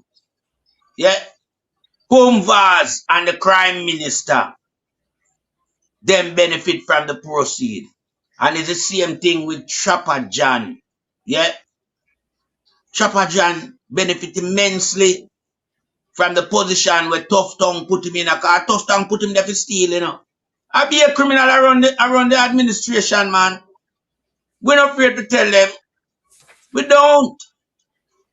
Oh, you can't have two bloggers removed from blogging and placed into sensitive administration where billions of dollars are being funneled. And these unqualified individuals, they are only there to steal from who give them the job. So we know where I want. Them can't fool we. Yeah? Them can't draw no hole over our eye. We see everything and know everything because we are critical thinkers. We are not bloggers. We are journalists. We do research and investigation, and that's why Sir Byron can put up the findings. Yeah? That is why Sir Byron can put up the findings for everyone to see. So we not tell lie around here and do tabloid. I is back the floor. All right, brother Melting Pot. Love that. Now, Jamaica, where we are going to go from here is much more serious than the two cases that I had shown. We are going to show something with Christopher Tufton and Brother Rattigan. I want you to, Brother Rattigan and Melting Pot, I want you to write on the figures as I'm going to show them. And this is one of the reasons why Christopher Tufton will defend NARA, because what I'm going to do tonight, we have to make the certain recommendation to the Auditor General, because what I am looking on, I am looking on some serious variances, and those variances, right, had spoken by Christopher Tufton himself without him realizing it.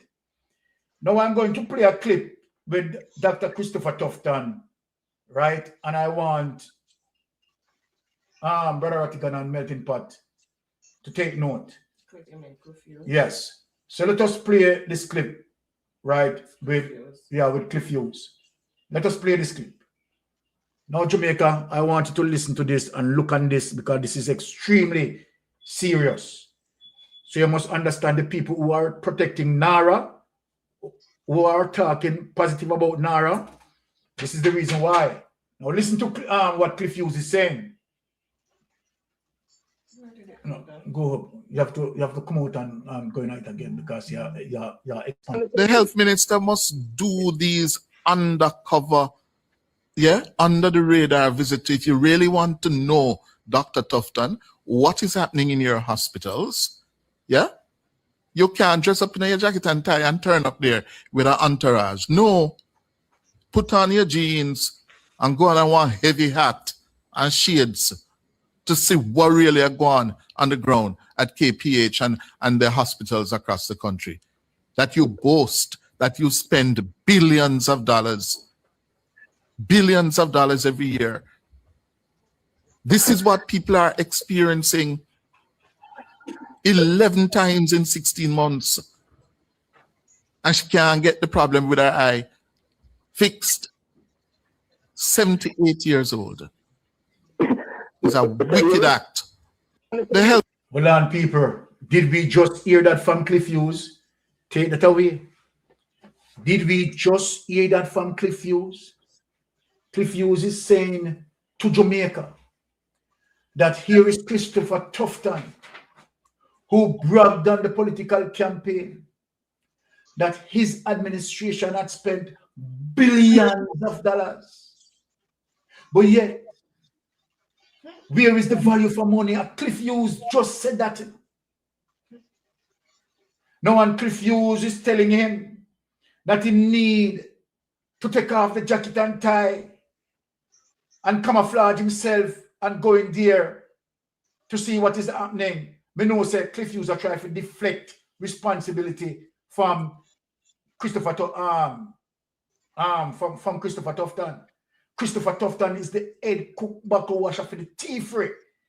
So then Cliff Hughes, that little part there, you can't deflect responsibility away from Christopher Tufton. Him is at the helm of the tea free. Now, Brother Rattigan and Melting Pot, look at this in terms of what I caught up with Christopher Tufton. I am going to play the first information from JIS, and Brother Rattigan and Melting Pot, please make keen note of this. Now, let me show you something, Jamaica. And I want Jamaica to see the date. Where's the date? So this is May 8, 2024. Brother Rattigan and Melting Pot, write down the date. May 8, 2024. Write down that date for me. Now, watch this now, Brother Rattigan and Melting Pot. The government has spent $3.5 billion on all 3 phases of the Cornwall Regional Hospital rehabilitation project. To date, says Minister of Health and Wellness, Dr. the Honorable Christopher Tufton. Let me read that over. I want to capture that. So Melting Pot and Brother Rattigan, please write down this. The government has spent $3.5 billion on all 3 phases of the Cornwall Regional Hospital rehabilitation project to date, says Minister of Health and Wellness, Dr. Honorable Christopher Tufton.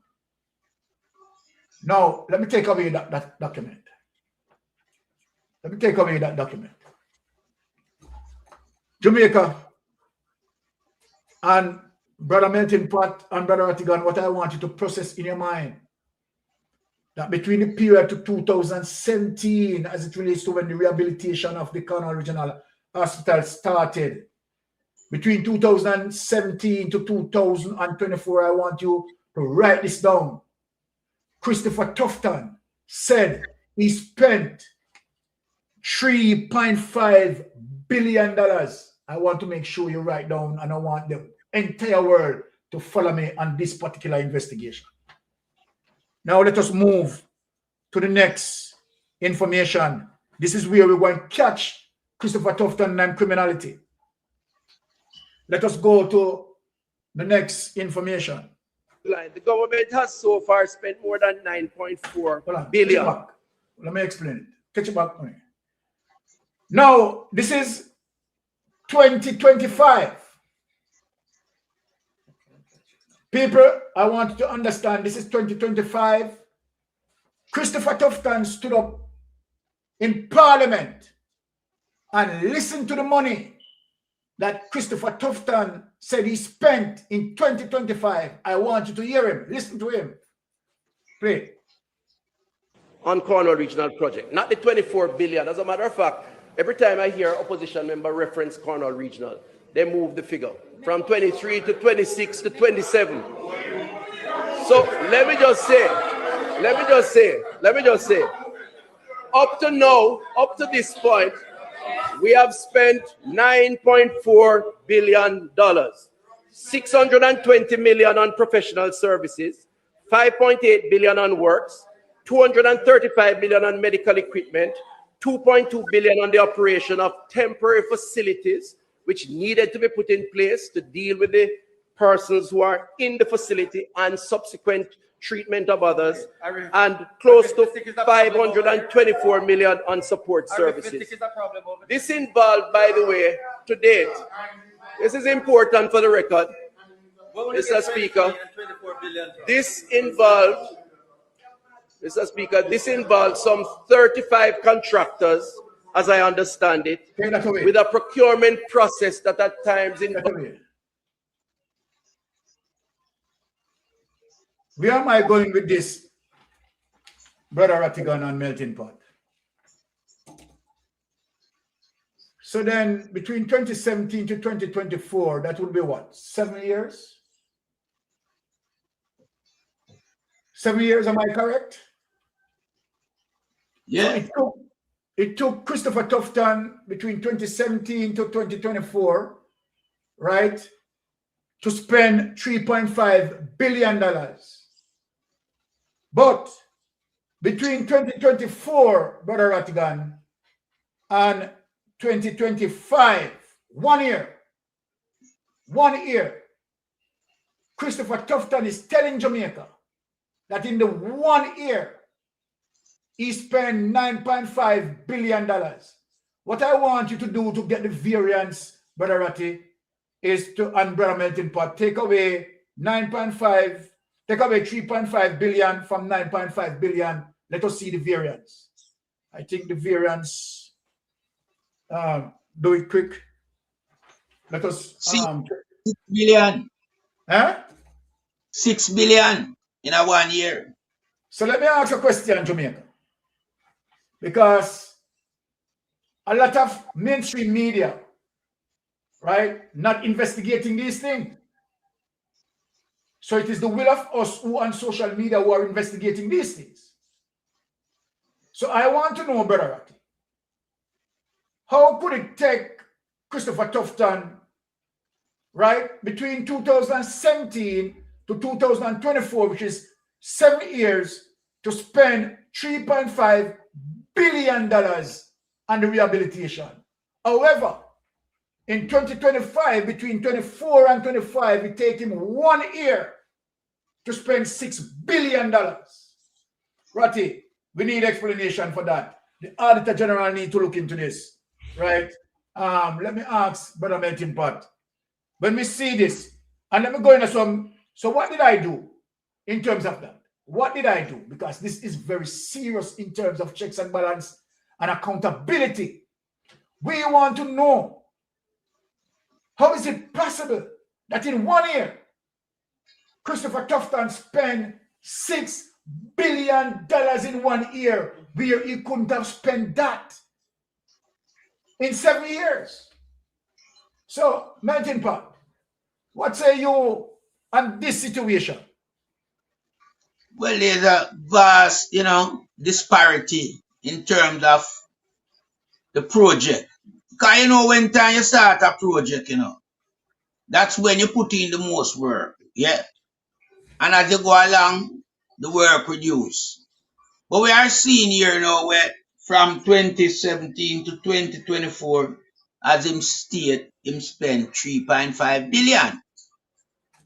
But all of a sudden, 1 year, him escalate by an additional $6 billion.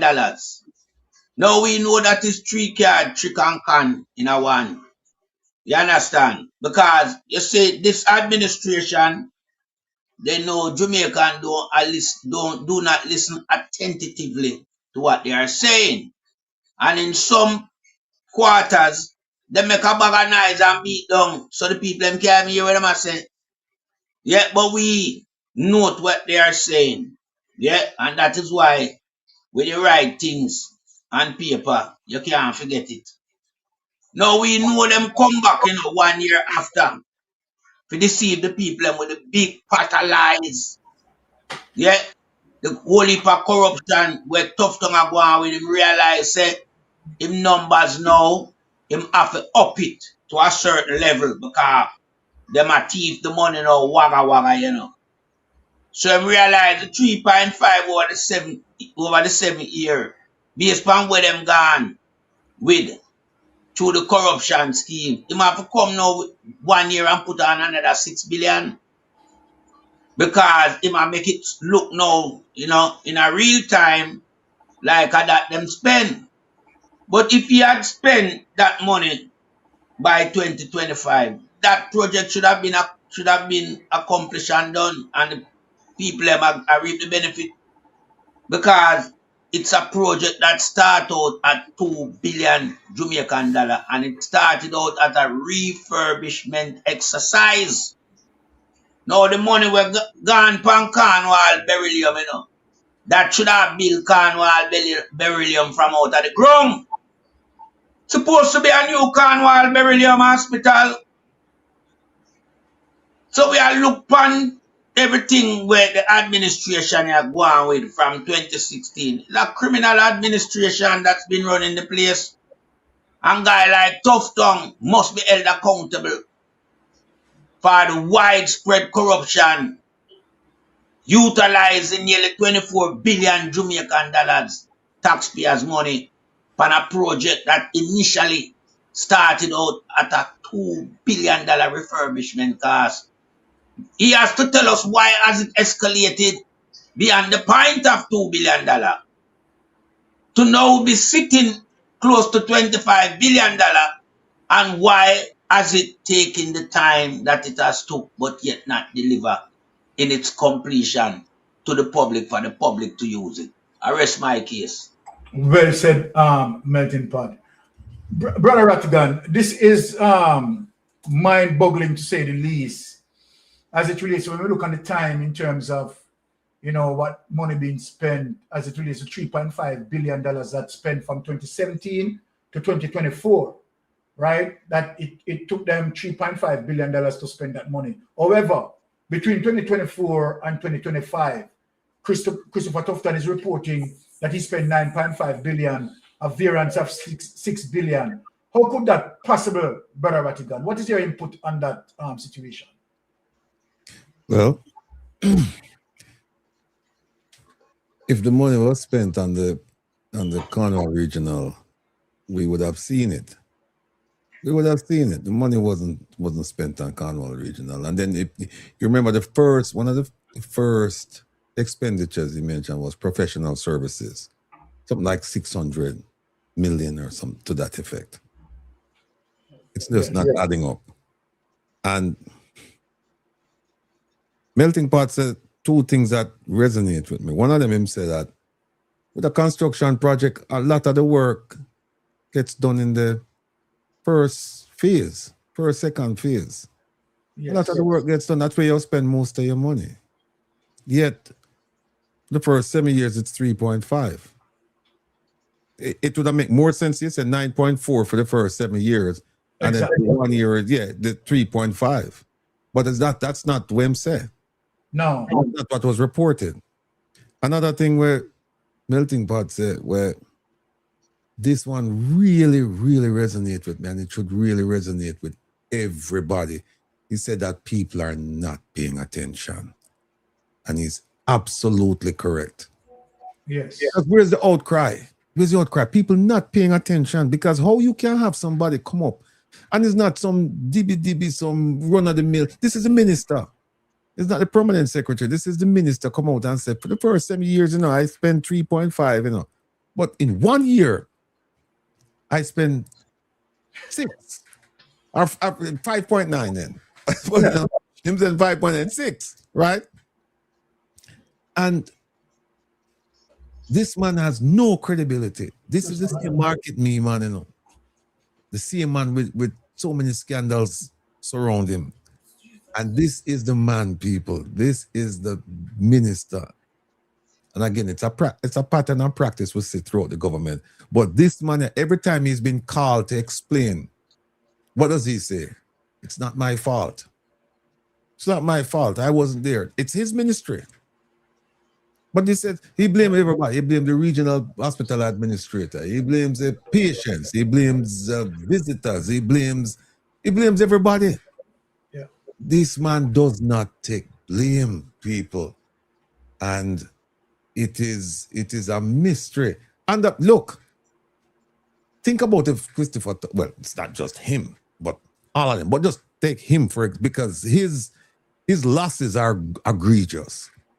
Think about if the Honorable Christopher Tufton was in private industry.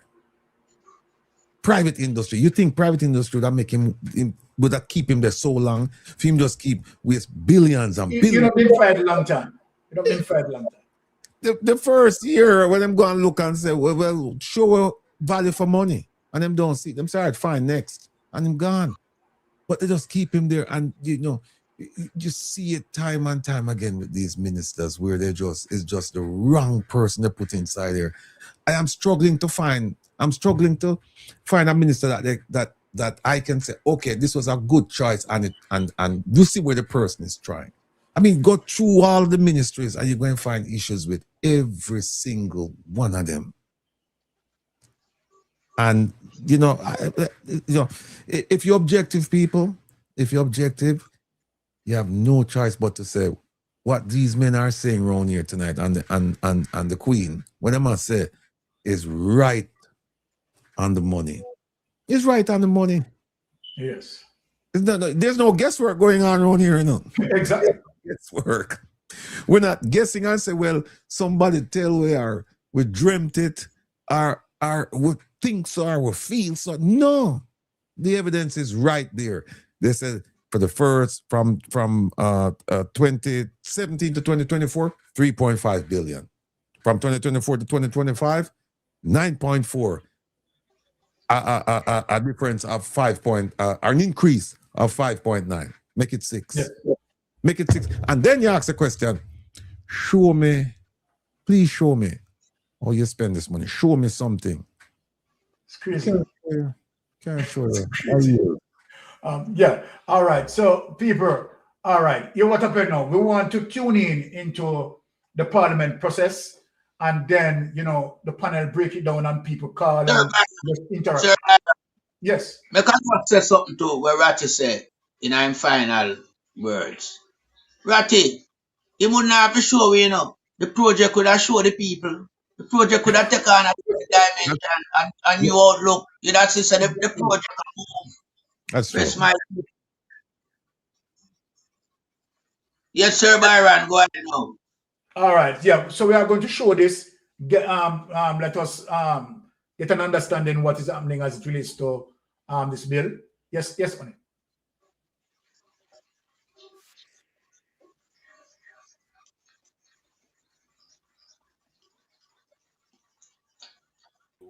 For projects that are considered strategic, which will be privately executed, but may benefit from the expedited approvals and permitting process or any other advantage or incentive that the government may offer.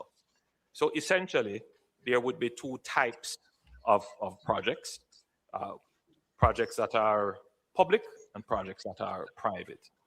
Essentially, whatever is registered on the list of projects, on what we call approved projects, which we will have to make an amendment, approved projects by cabinet to include the projects that the government will undertake specifically and designated strategic projects. So if you were asking earlier for a definition of projects, and I think a safer way would be to say that projects that the undertakings that appear in the approved register by cabinet, those would be what we term projects. I think that would be add a little bit more clarity if it is that it is needed to define what is a project. Because the truth is, Chairman and member, NARA cannot execute undertakings that are not approved by cabinet and appear in the register. Opposition leader, next would have been the member from St. James West Central. Member from St. James West Central, I believe the opposition leader would like to do a follow-up in respect of his question. Would you be so kind as to permit? Yes, so thank you for that. Prime Minister, the register deals with the approved reconstruction and resilience projects, which are the ones that cabinet would have approved and would involve public resources. And then there's the designated strategic investment projects, which are private sector driven, but are also subject to some of the benefits that NARA can bring to them. So those are the two broad categories, and that's how projects should be construed in accordance with this act. That is what I wasn't seeking to define project other than to define the scope of NARA in relation to projects, because without that being clarified, one could argue that it could do other things as well, which I don't think is what the government intends. Okay. I also have an amendment to clause 4, but I'll defer to, if you'd like. Just go ahead, opposition leader. Then we'll take the member from St. James West and then the member from Portland East. I would like to propose an amendment to clause 4, subclause 1, and it is to re-letter the existing I to become J and to insert a new I. And the and at the end of H would move to the end of I, so, because the I would now be the penultimate paragraph. And it would say, it would read as follows. And this is reading from the opening words, what the drafters call the chapeau, the things that the authority shall do or shall not do. And the new J that I'm proposing would say, shall not discriminate on the grounds of political affiliation, comma, religion, comma, ethnicity, or any other personal characteristic.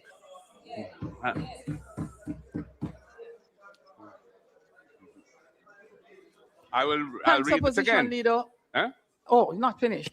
No, go ahead. I'll say it again. J would read, and the word shall precedes it. J, not discriminate on the grounds of political affiliation, religion, ethnicity, or any other personal characteristic. Gender.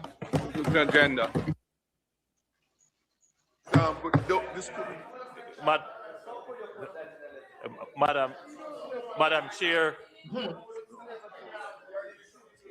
Prime Minister, a moment, please. Member Russell, here, turn your mic off, please. And members, could you not turn your mics on at all until you're recognized? Madam Chair, I can appreciate the attempt of the leader of the opposition to ensure that every element of concern is legislated in the bill. But the truth is that our Constitution already makes it absolutely clear that you cannot discriminate on any of the grounds that he has raised, and the remedies for that are already well established. The purpose of the legislation is to be efficient. I can understand you want to make sure that everything is, but I think the leader of the opposition is going a bit too far and being very redundant in some of the things being proposed. Madam Speaker, Opposition. I'm mindful of the fact that Section 18, Clause 18, says that programs for reconstruction and resilience, those are NARA's programs that it develops and so on, have to identify all relevant persons involved and their respective roles in the delivery of the program. That has to go to Cabinet as a submission. And that augments the concern that I have as to the potential for political victimization in how NARA operates, because it's a creature of the executive. And we all know on this side, and I dare say that side would have felt this way in the past as well, when they were not in government, that political victimization is real and is a major concern for persons who are politically involved, especially at the grassroots level, but also professionals and business people. And so that is why I have proposed that amendment. Thanks, Opposition Leader. Next is the member from St. James West Central. After that is the member from Portland East, then the member from St. Anne South, and then the member from St. Catherine South.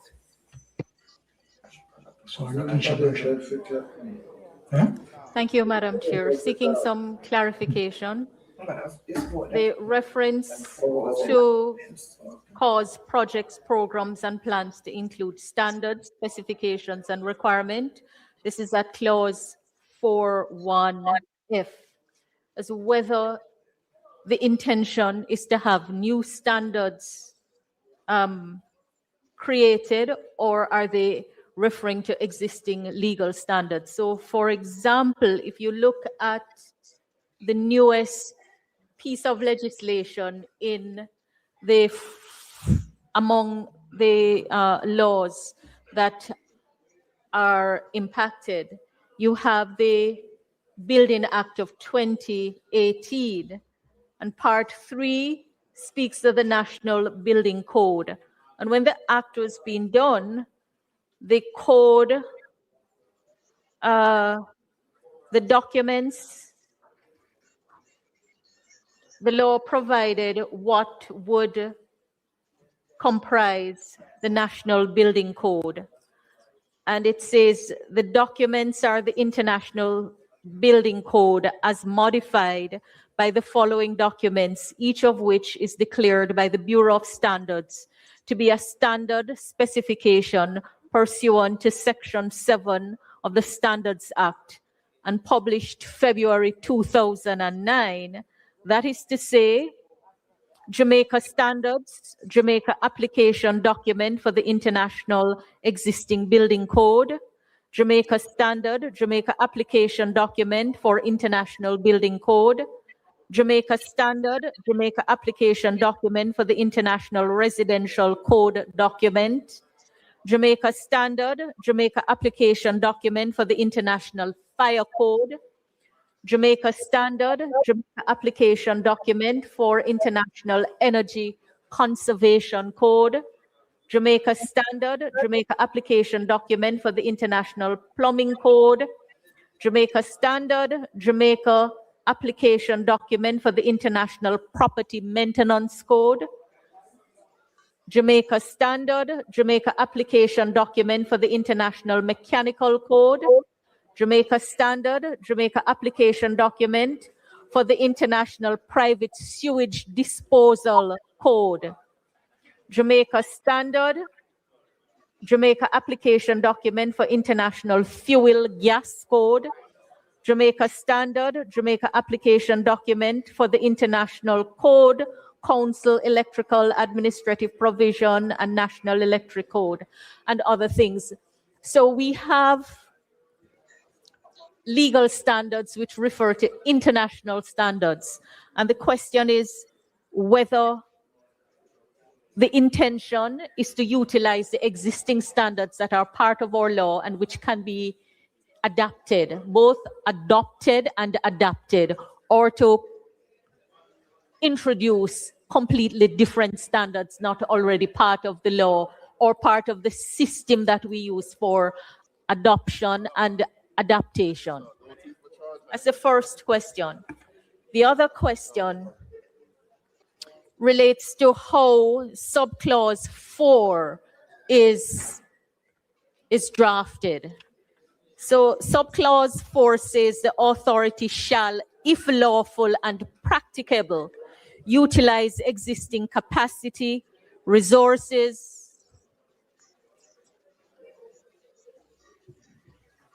facilities, and systems in government which may be appropriately co-opted for the purposes of this act. This is the only place if lawful is utilized. And it begs the question whether something that is not lawful can be had resort to in other place. I know it couldn't be the intention that you can resort to anything unlawful, but the way it is drafted here begs the question and calls for some clarification. So I would propose that since page 6, clause 4, subclause 4, the act shall, the authority shall, if lawful and practicable. I understand the practicable, but if you're saying if lawful, then it begs the question whether in other places it can resort to unlawful matters. And especially since the law is asking for such wide powers to amend other laws.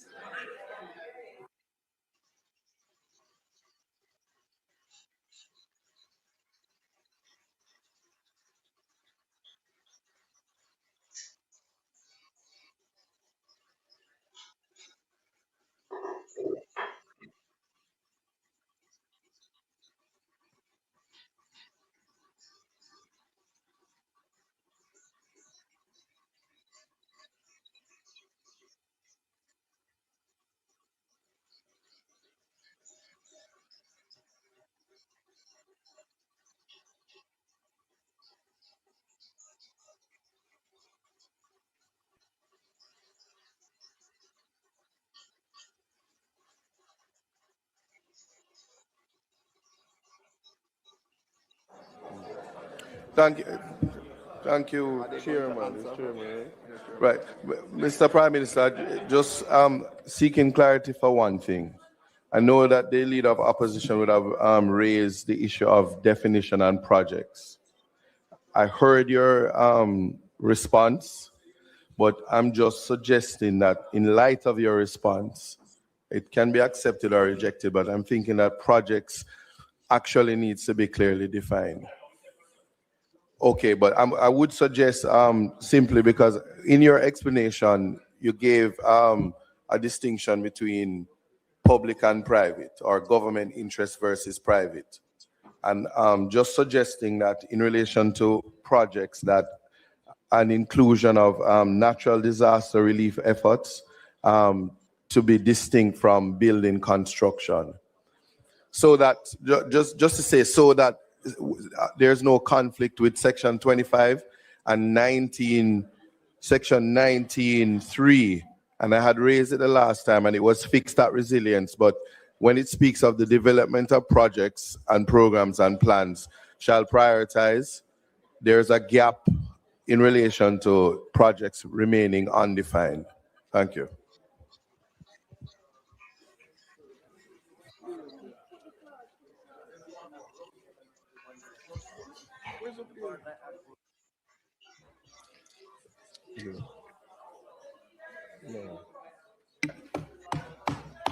Go ahead.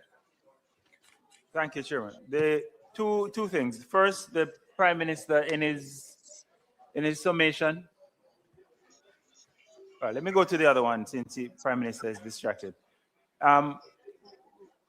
Minister, when you were doing your summation, you spoke about the need to use it as a learning opportunity and the fact that the systems will get better as a result of NARA. So in all of the functions of NARA, there's no mention of its role in helping to streamline and strengthen the systems of the existing government system. So I would like to propose proposing a clause. Sorry? We're at 4.1, and I'm suggesting 4.1F after F to insert a clause which speaks to identifying, streamlining, and eliminating inefficiencies. I'm sorry? Continue. So the suggested amendment is to include a clause which speaks to identifying, streamlining, and eliminating inefficiencies in the approval, permitting, and implementation processes across ministries, agencies, and departments. Or across public entities, if you prefer. Yes? Because at the moment it's focused on the construction activities of NARA, and this would allow us to learn and for the systems to get better as a result. My second point, which I'd like the Prime Minister to hear, relates to a comment which the Prime Minister made, which suggested that NARA will not use the resources of existing government agencies. However, what we have at 4.4 allows the authority to do that, because it can, legally or not, utilize existing capacities, resources, facilities, and systems of government, which may be appropriately co-opted, right? So it does give it the power to co-opt existing resources. So it goes against the intent as explained by the Prime Minister. Yes? Member, are you through with your questions? I am, yeah. Minister.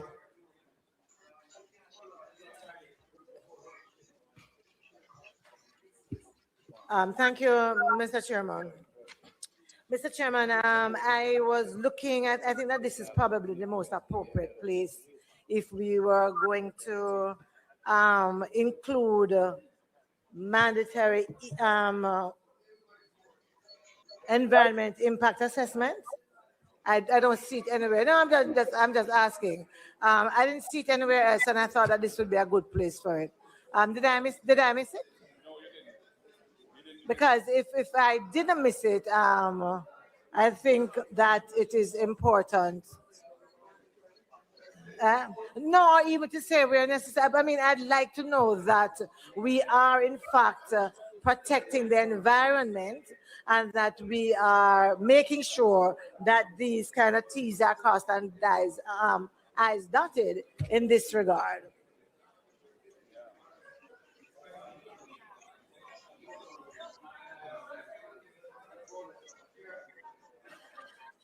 Madam Chair. Hold on a moment, please. You know, Member Jackson actually was before. I can yield if that's the case.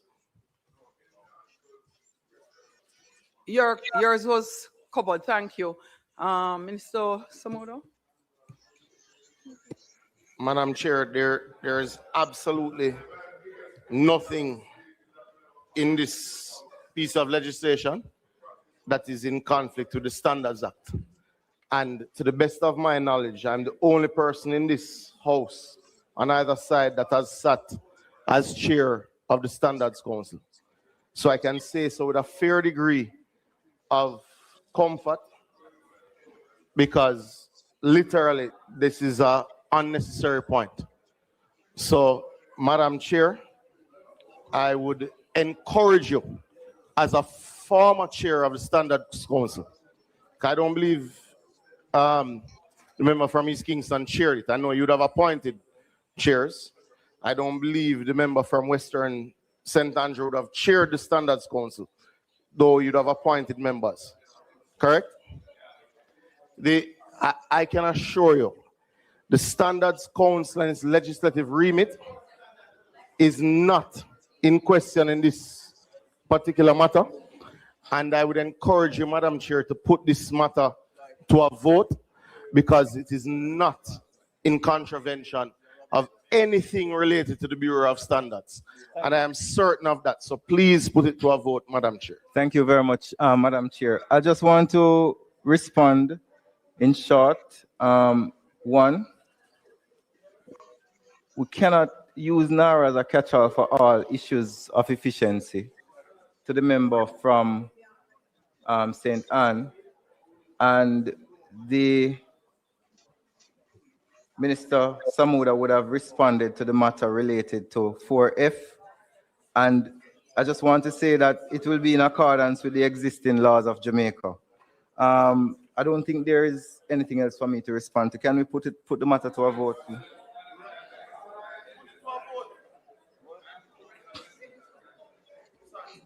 That's the I that you. Yeah, but the Prime Minister has already addressed it. With the Constitution of Jamaica, the Charter of Fundamental Rights and Freedoms, it's not the same thing. No, what I'm saying is, to echo what the Prime Minister said, the Charter of Fundamental Rights and Freedoms, as well as the Constitution of Jamaica, address it. Opposition leader, let me just make sure I clarify. Are you saying that you would like to put to a vote the amendment you're recommending? I would like the minister to tell me what he feels about that, because I find that to be quite abnormal, and I would not, no, I would never go there. What we put to a vote in the House are the amendments clause by clause being referred to the House by the minister piloting the bill, and what minister, hold on, opposition leader, and where there are differences in views, as in the case where you are of the view that you would like to have a vote on your amendment, that is done through the process of a divide if you are not in a position to support the clause.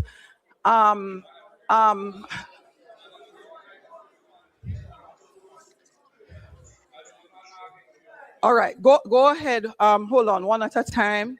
Yes. Opposition leader first. Yes. Just to say that. Hold on, opposition leader, and after that, we go to the minister piloting the bill. Thank you. Go ahead, opposition There's leader. no provision in the Constitution that I'm aware of that protects individuals from political discrimination. Secondly, enforcing constitutional rights requires going to court and all of the expense that entails. The advantage of putting a provision in here where the body itself, NARA, would have a specific obligation not to discriminate on those grounds would be that the CEO and staff of NARA would know that their own statute directs them not to do that. And given that there are other provisions which require all individuals involved in projects to be disclosed to the cabinet and so on for the cabinet to approve, there is a real risk of a perception of that arising. This is why I think it's an important amendment. And if you won't put it to the vote, we will just have to answer to you when you put the clause without it. Yes, that is perfect, opposition leader. Chair, I wish to put clause 4. No, but sorry, Minister, you didn't respond to my second point. No, member, you asked what is the mischief. I have not been in the House for as long as many of the members, but the day we get to that place where we start voting on pieces of amendments, it goes into a totally different realm. No, we are not there. Minister, you may proceed. Thank you very much, Chair. Remember that the only amendment that we're putting is in the marginal note to the clause, delete the word "the." Sorry, but my question.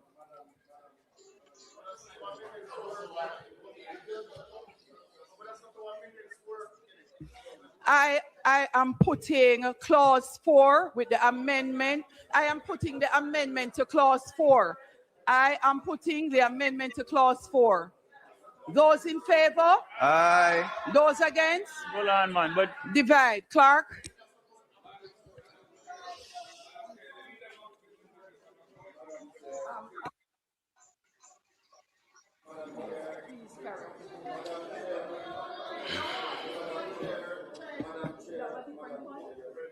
No, leader of opposition business. Do you have a different point? Do you have a different point? Yes or no? Yes or no?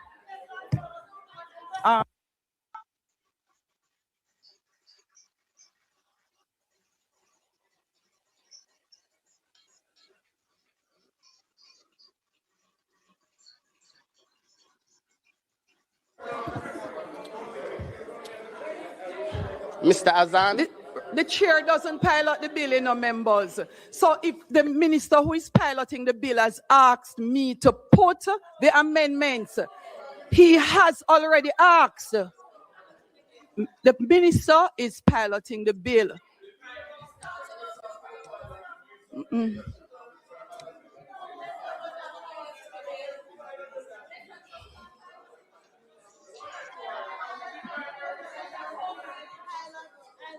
Thank you. Thank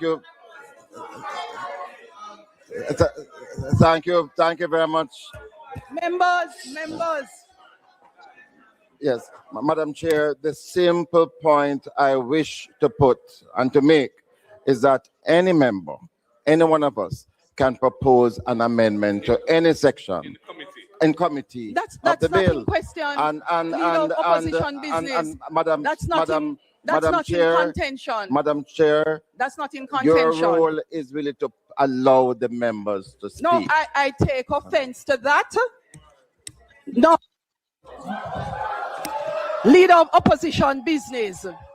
If you do note, the chair has allowed for amendments to be proposed. The amendments are proposed. I am saying to you, leader of opposition business, that to start an exercise where we are voting on the proposed amendment of any member is out of the norm. What we vote on is the amendment that is being put forward by the person piloting the bill. And all members of the House have the opportunity to vote yea, nay, to call a divide and vote accordingly. Minister? Just on a point of clarification, Chairman, the leader of the opposition pointed out that he's not aware of anywhere in the Constitution that speaks to discrimination on the basis of one's politics. My information, and I stand to be corrected, is that the Constitution does speak to one's political opinion.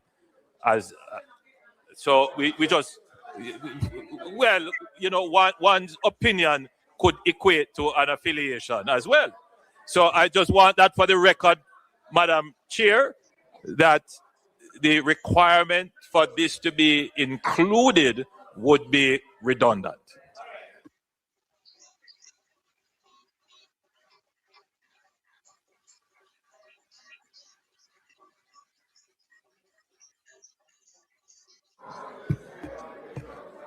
Chair, can we have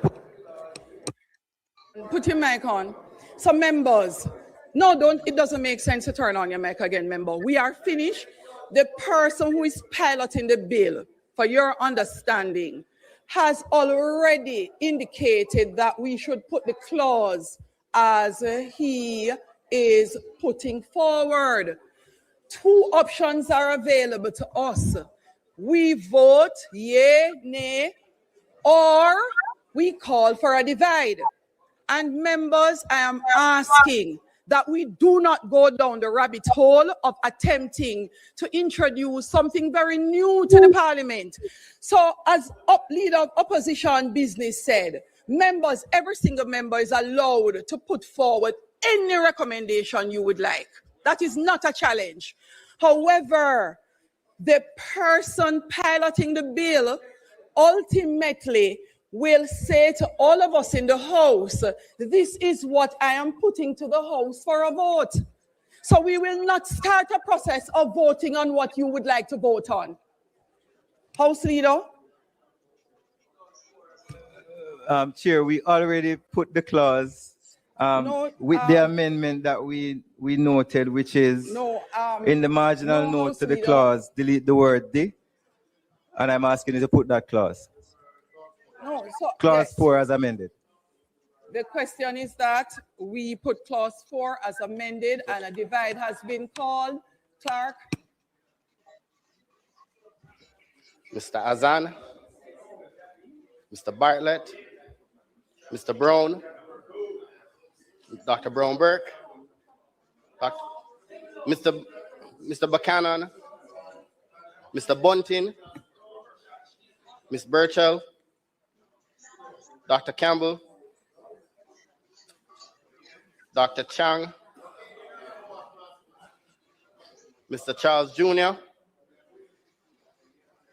Mr. Chuck, Mr. Clark, Mr. Cousins, Mr. Crawford, Miss Crawford, Mrs.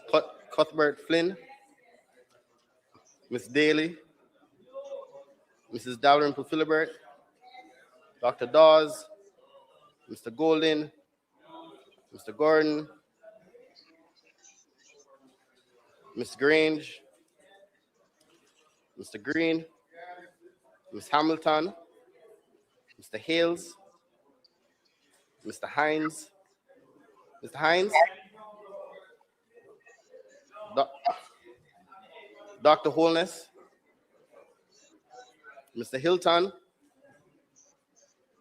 Mr. Jackson, Miss Jess, Miss Lee, Mrs. Malahu Fort,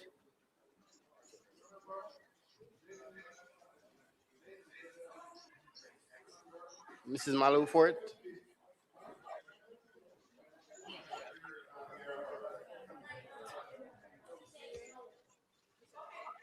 I'm saying the proposal is already covered in section 13(3)(b) of the Constitution. Member So it's Malahu Fort, unnecessary. you are required to vote yea or nay or abstain. Mrs. Malahu Fort, your vote? What did you vote, member? Because I did not hear that. Nay. Okay, thank you, member. Go ahead. Ambassador Marks, Mr. Main, Mr. Mackenzie, Mrs. Miller Bennett, Mr. Montague, Mr. Morgan, Mr. Morris, Mr. Morris, Miss Morrison, Mrs. Nita Garvey, Mrs. Nita Garvey, Mr. Newell, Mr. Paulwell, Mr. Phillips, Ms. Perkis, Mr. Robertson, Mr. Robinson, Dr. Russell, Mr. Samuda, Mr. Seabright, Ms. Shaw, Mr. Smith, Mr. Terry Long, Dr. Tufton, Mr. Darrell Vaz, Mr. Dwayne Vaz, Mr. Warmington, Dr. Wheatley, Dr. Wheatley, Mr. Delroy Williams, Mr. Donovan Williams, Mrs. Favor Williams, and Mr. Witter.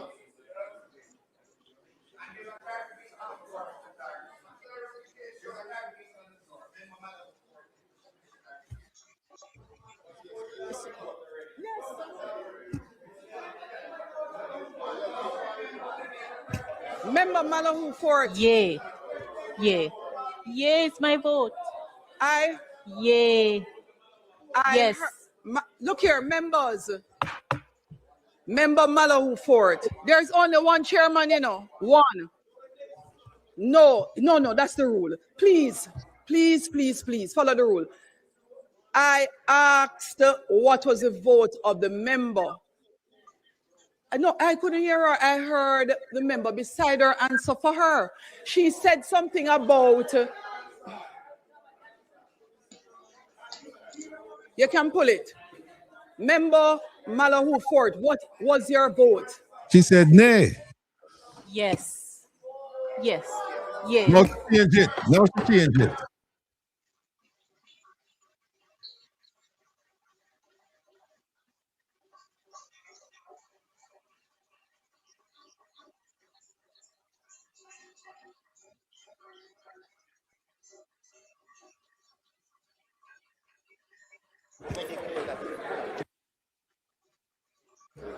No, members.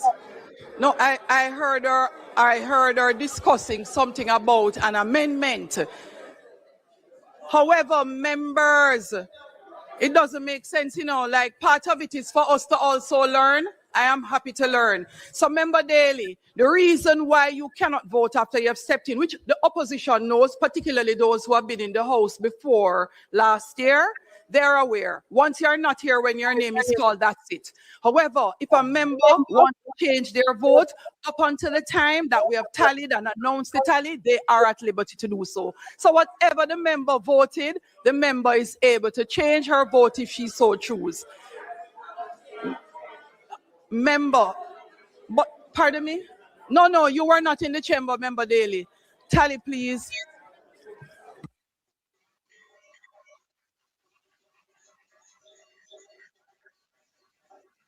Hold on. Member Charles, what is it, sir? 1 second. It is very important for the records. This is not a matter of change of vote. And I can say this as somebody who is right beside the member. It is a matter of clarification of what was heard. And the hold on, luckily in this case, the member also, in her preamble to her vote, explained herself, unlike the rest of us. And in her explanation, she was very clear as to what she said about 13 being the Constitution.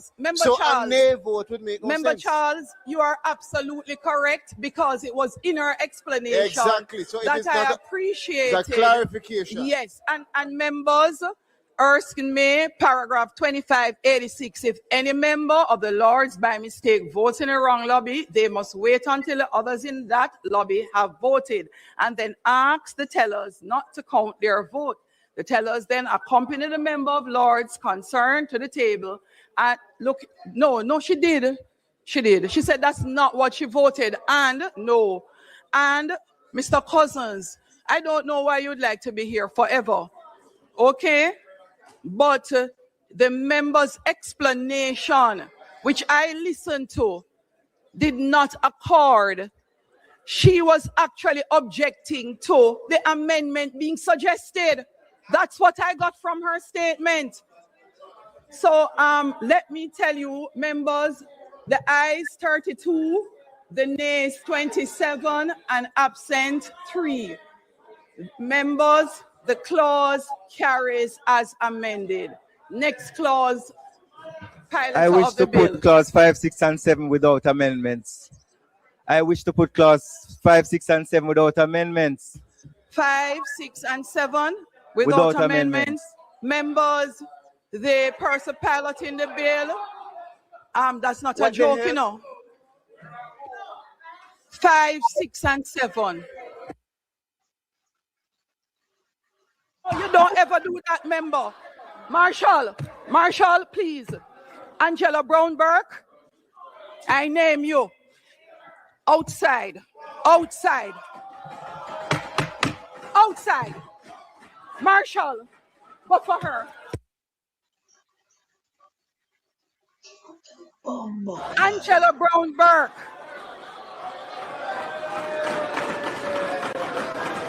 Members, I name Angela Brown-Burke and ask that she be removed from the chamber. Those in favor? Those against? The ayes have it. Member outside. No, man, this is wrong, man. Don't move, Angela. Angela, Don't move, do not Angela. move. Angela, do not move. Angela not go nowhere. All right. What a piece of order is this?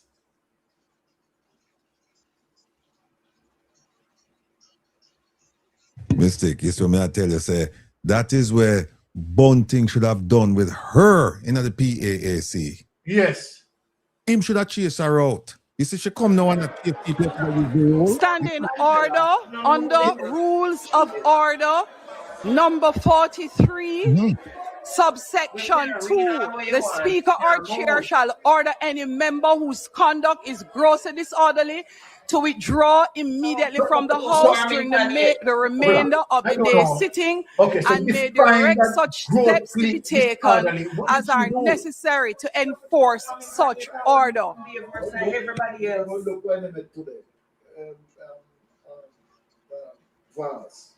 Yeah, look at Vaz today. Behave like a mongrel in the parliament. Behaving like a mongrel. Look at Darrell Vaz today. Member Vaz today. Why Darrell Vaz was not put out? Member. We not have it. We not have it. We're not having it. Because Darrell Vaz, right? She didn't put out Darrell Vaz. When Darrell Vaz, the level of disrespect. Come on. Get the market to money. Madam Speaker. House Madam Leader. Speaker.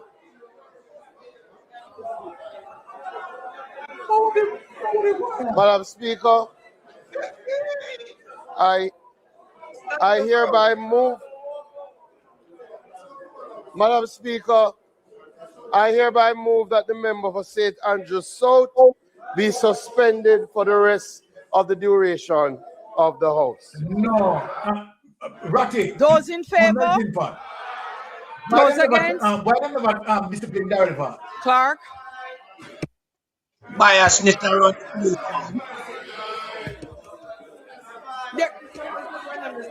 This is the whole, this is house, not the people.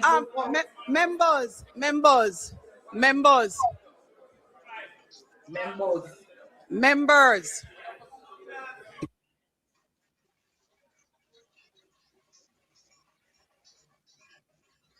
Just stay same place. Just stay same place there. Same place there.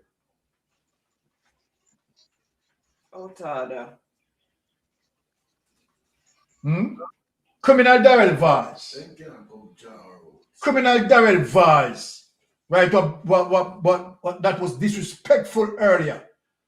Why don't you never show Darrell Vaz? Madam Speaker, for the avoidance of doubt,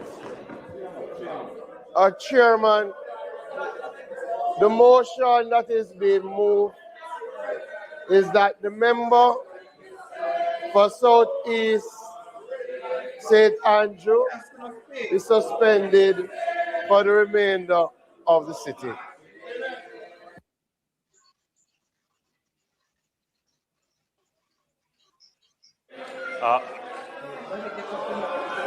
Members. Madam. And then if you different Marshall, could you please remove Madam the member Chairman. immediately? Immediately remove the member. You are instructed to please immediately remove the member from the House. Please remove Madam Chairman, we were proceeding quite effectively in going through the clauses of the bill. I think what we are witnessing now is a display which, when we reflect on this in years to come, it will not be amongst our best. And I think the order of the House and dignity of the House must be preserved. And I would invite all members to join in preserving that dignity of the House. So, you don't preserve the dignity. So, what was all of that for? You might worry about females, you know. You might worry about females. Can I go home tonight? So yes, brother Rattigan. Yes. Don't touch her. What is he saying? What did he just say? Because I don't understand when just about dignity. Wayman said that they have to go by section 40, what is it, 43, subsection 4. And so they have to. She's telling them whatever to go physically remove her. Right, But right. I thought he was going to stop that when he spoke up. Please follow the rules of the House, members. No, And yes, if a member behaves out of order, the standing orders allow for the naming of said member. The rules of the House are serious and we should not take them for joke.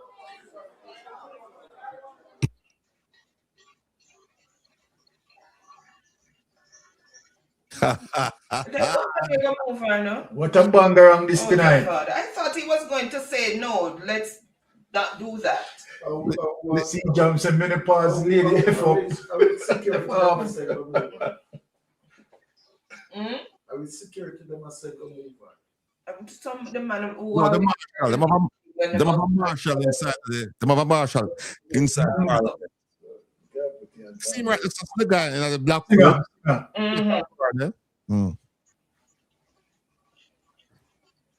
Marshal.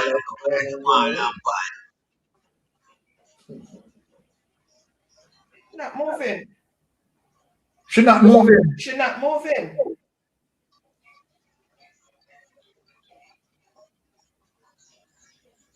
If she even move Daryl for come out too. What do you mean? Okay. Because Daryl behave like them regular mongrel dog this man. Any move, Daryl Vaz have to come out too.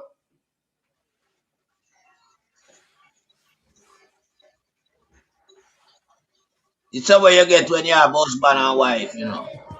You see it? Marshall, could you please explain to the member the rules of the House and the next action that follows if she does not remove herself from the House? Please explain, based on the rules of the House, what happens next. Let me expect, no, if she does not follow the rules, she will be suspended. Therefore, what is? Hey, yo, listen. No, sir. Yeah, Mr. We have no attorney house representative.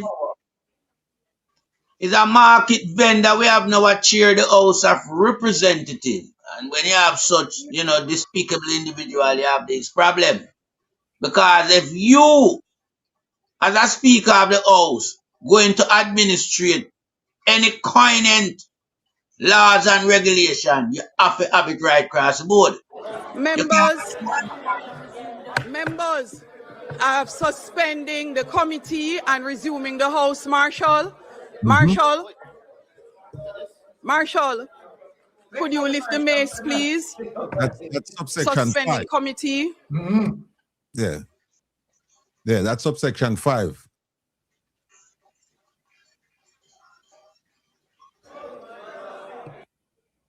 What a banger on this here. Sean, man, sit down, she tell us Sean, whether they're seated or not, raise the mace. That's the instruction. Members, we are back in the House. Member Angelo Brown-Burke, the member from St. Andrew Southwestern.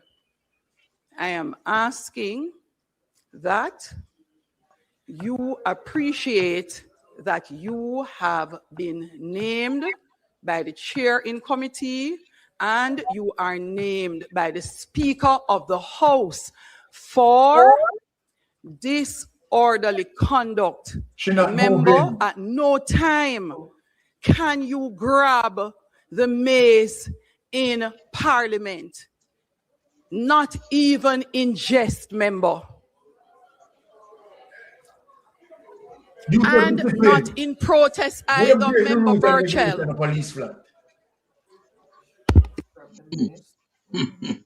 That's something that they put down there, so? Yeah. It's a maze. Well, somebody take care, fling it through the door. Man. outdated practices. That when your assault corporal, bro. You say what? Assault corporal. Members, member, do not leave. Member, do not leave. None of you. Members. Jerry, she talk to our children. This woman. No, come on. We have this a market woman escaping of the parliament. This is a disgrace. No, sir. That's the one that's way. We need to move away from them foolish colonial things there. But all of these represent Westminster model, you know. But Westminster model carry out a different type of behavior pattern. Members, again, I'm at the house. I am going to ask that we put to a vote the removal of the member. Gary again. Yes. She not stop. House leader. What is this? You forgot on they go remove her, but you know what to do with your papa felt it's a dead on your head. Southeast or southwest? Southwest. You're gonna on Madam Speaker. Madam Speaker, in accordance with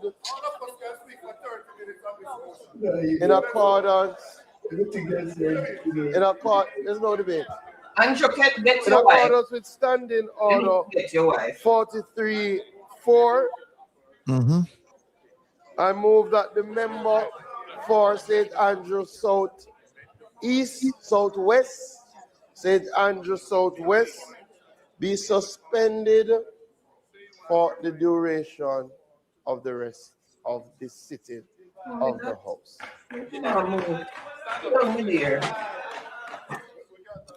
Those in favor? Madam Speaker. Those against? Those against? No, that's not allowed. Those against? Those against? The ayes have it.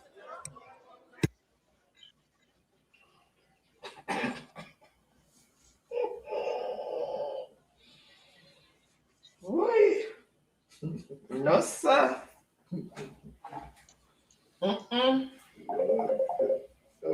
Boy. Real. Your phone. On my phone.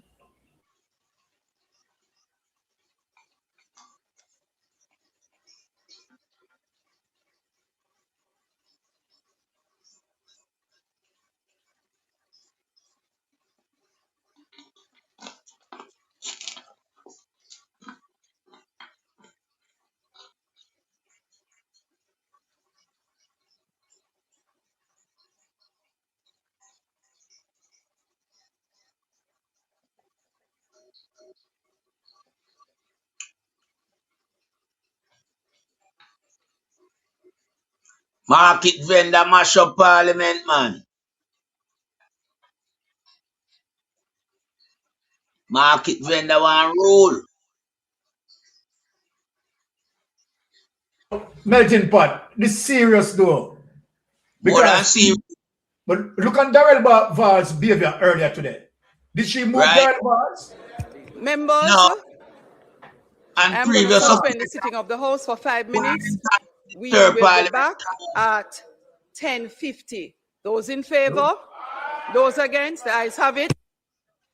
She have 4 minutes to go. She have 4 minutes to go cool down for go. Well, I'm not you want to type on the public? You want to type on the ear? She recess for 4 minutes. So, a garbage that, you know. All criminal around the house. Hold on a melting pot. Sister Taka. Yes, sister, go ahead. You need to put her on mic. Oh, let me put her on mic. Yes. Good night, everyone. All right. Blessings. You know, I've never seen this in the life of Parliament. And Yes, this sure. is something new. And this is why when the PNP have a chance and an opportunity to lick them skin hard, they must lick hard and don't play it. Because you see what this woman is doing right now. She has a vendetta against Angela. Long time. What Vaz has done this evening. Look, that's my point. Point finger and carry on. Didn't she see that? When if Angela Brownberg must sit it out. She must sit it out. This evening too. Right? Because Darrell Vaz was not being disciplined. Look on Darrell Vaz's behavior. Yo, the outer and bright. Yes, mistake. Same way so it must go. So I hope they take note. Angela gonna sit it out. Vaz must sit out too. Yeah? I sit out for sit out. Don't play. Sit out for sit out. If she have to sit it out, Darrell Vaz has to sit it out. Exactly. You see when Warmington take her on, or she saw that, sweet him down and calm him down. And then she should have Look how many times that man was right in Parliament. Vaz too, and there are others, and they didn't do anything about it. Why Angela tonight? She's directly sending a message. Exactly. And she's putting her hand down. That's a part of the dictatorship Exactly. going on right now. And they must push back. Angela is going to sit out. Vaz must sit out. All right. Period. Yes, exactly. All right. Thank you. Blessings, my sister. All right. Okay, another call coming in. Let me just take that call. Yes, caller, you're on Mystic Sensation. Go ahead. What a bangarang tonight. So, Mystic, I was watching on your platform, but I did not see what Mrs. Brownberg did. What did she do? Well, to be honest, she touched the metal thing because she touched the arm. Oh, what that they're walking with the start of Parliament. Over and touch the maze. Yeah, she touched the maze. But I mean, look on Darrell Vaz's behavior. Under no circumstances, anyone must touch it. Listen, Mr. Mystic. This is too petty. Her husband needs to be suspended out of there for the amount of wrongs that he did in that place. His backside needs to be thrown out of there too. This thing look like a joke. She needs to be thrown out. Her husband needs to be thrown. This is what I hate about this parliament. Husband, too much cousin, too much relationships in there. This is Husband, crazy. girlfriend, cousin, brother, sister. What the shit is this? I mean, she's so petty that she have a vendetta against the woman, Okay. She's not supposed to touch the maze. However, she touched the maze. That could have simply bypassed in terms of avoiding this sort of disruption. Now look at Darrell Vaz's behavior today. Look at Darrell Vaz's behavior. Did she say anything about Darrell Vaz's behavior? This is crazy.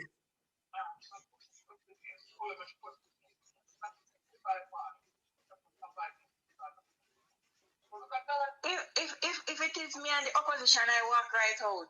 What are they doing there? Walk out and leave her. Oh, okay. All right, my sister. Let me take another call because the call might come in like, all right, blessings. No problem. Yeah.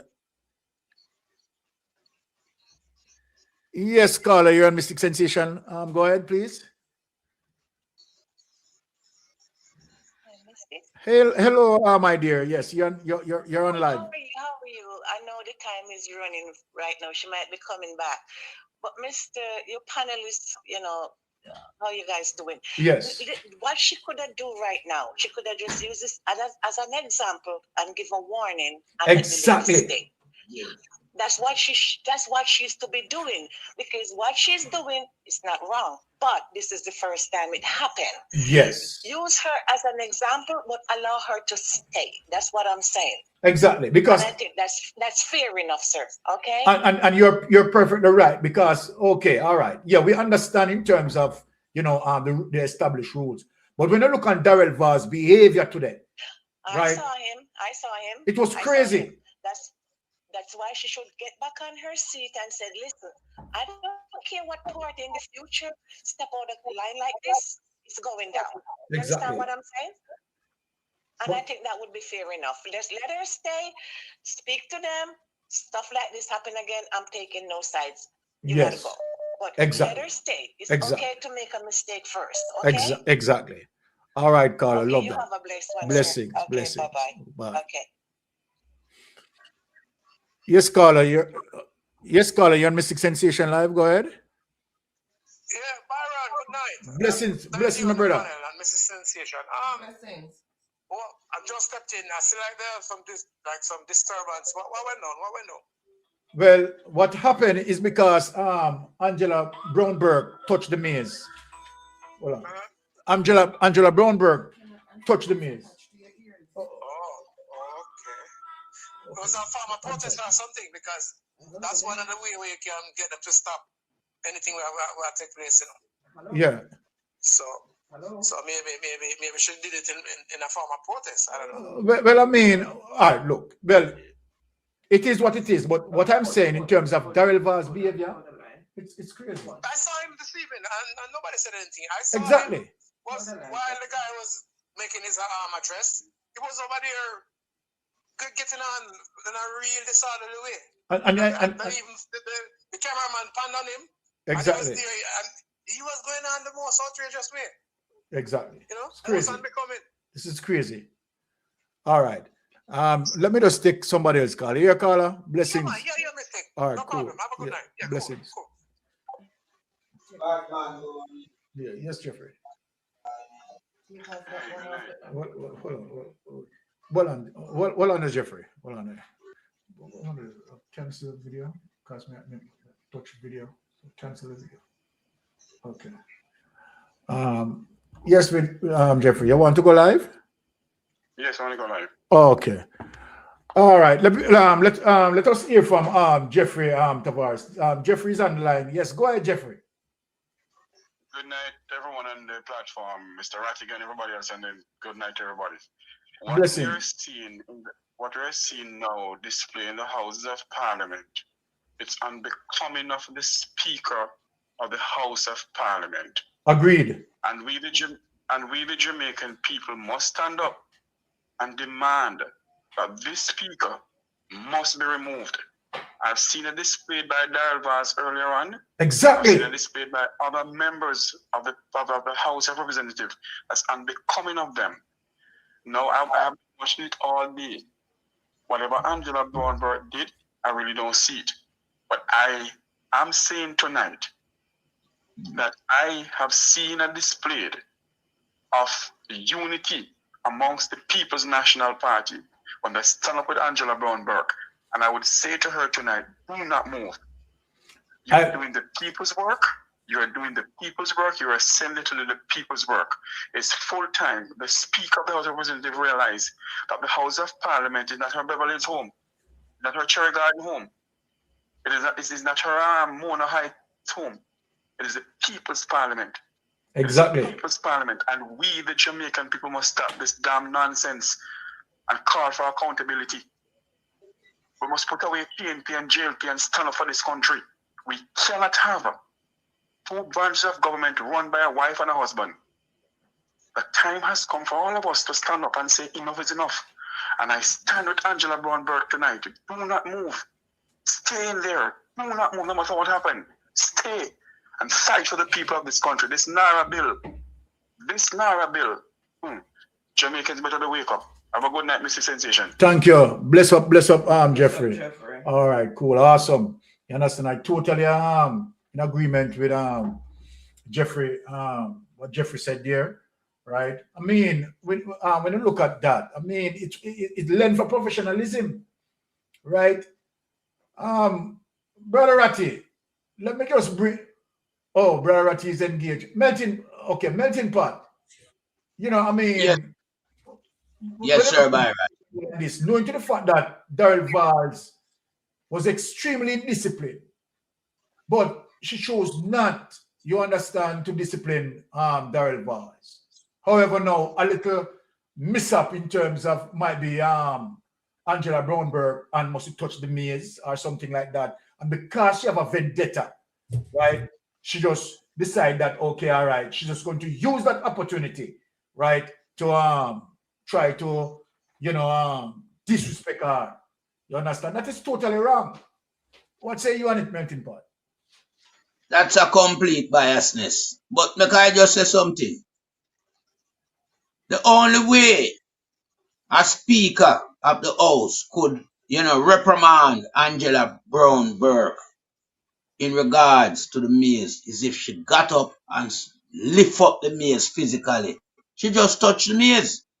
Now what I am, trying to highlight here, the maze is a symbol of the Westminster protocol in Parliament. It's from the Queen. It's the monarchy. Yes? Now, have we seen the Jamaican parliamentary system take a leaf out of the book of the Westminster model system in preserving democracy and accountability in Parliament over the years under the Andrew Wallace administration? No. A lot of things have happened on the other side that has been, spear the wrath of Parliament. We have seen Darrell Bars on several occasions. We have seen Warmington on several occasions. We have seen other members of the Jamaica Labour Party on several occasions breach the protocol of Parliament, and they have not been disciplined. They have not been reprimanded. But she wants to discipline Angela Brownberg and reprimand her, saying that the next course of action she'll be suspended from Parliament.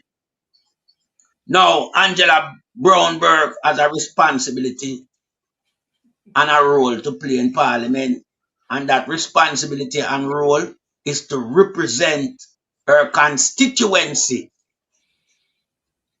Now, this piece of garbage market girl, want to take away that right. So, over a period of time, she suspend Angela Brown. Her constituency will not have a voice, will not be represented at any Parliament sitting until that ban has been lifted. Now, who dare this piece of shit? The inside of the house, the people's house, and think of your house? She's only there protecting her criminality, where she and her husband carry out. And they know that they come up under a strong piece of resentment from Sir Mark Jefferson Golding. And I'm going to quote that right here, right now, because Sir Marky G was making the disclaimer of discriminate on the grounds of political affiliation. You understand? And he's so right. Now here is a crime minister saying that the Constitution has already provided for that law for the protection of discriminating. And that Mr. Golding is moving too fast. Well, I go and tell him this. I like how Mr. Golding move fast to catch the vehicle of corruption when he NARA. Because if him never catch up with it, them gone through them thing, And that they want to accomplish. But Marky G was so fast to cognizant onto the whole reality of the scheme of NARA. And them get where the duck get. You understand? We all know NARA is a vehicle of corruption. Yeah? And Marky G is not a man for corruption. So when Marky G come out, yeah, and make the remarks about discriminate, yeah, on the grounds of political affiliation, he's right. And when the garbage crime minister talk about the Constitution already provides for that, he's wrong. Because we have seen where the Constitution have taken away the people's right in the country and numerous. We reconvene first and we're going back in committee. All right, Melting Pot, she came back. Let us see what she has said. Your mic, please. Madam Speaker, I wish to put clause 5, 6, and 7 without amendments. No, hold Madam on. Speaker.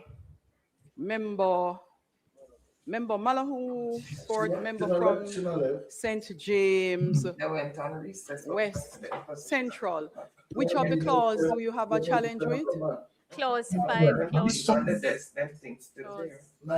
Comments and questions and proposals. Okay, so Minister, could you please put clause 4 and then we go to clause 5 to see what is the concern of the member?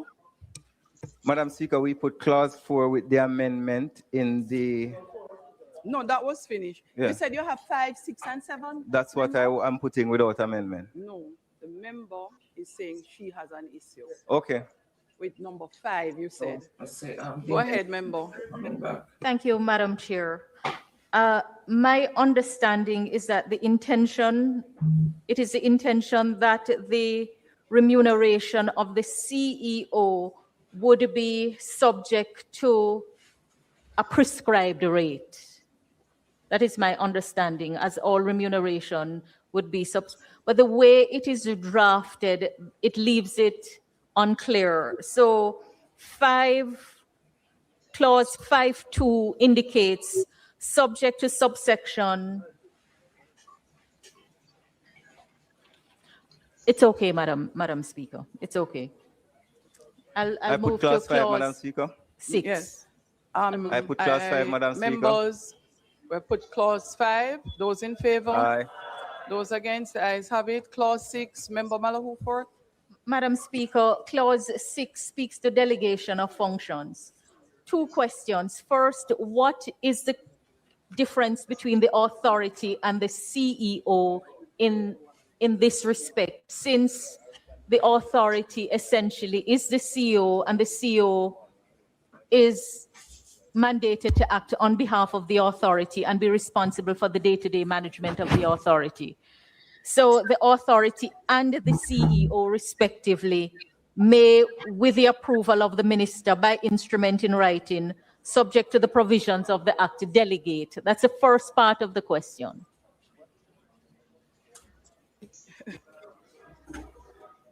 Madam Speaker, standard company matter. The authority and the CEO are 2 separate entities, legal entities. Can I put clause 6, Madam Speaker? No, I would want you to explain further to the So member. the other, Madam Speaker, please hear me out. So this delegation can be made to any person without qualification. And I was looking on something that has happened, which really triggers the concern. So we have this the town and country planning, Kingston and St. Andrew, and the Pedro Keys Provisional Development Order 2017, confirmation notification 2023.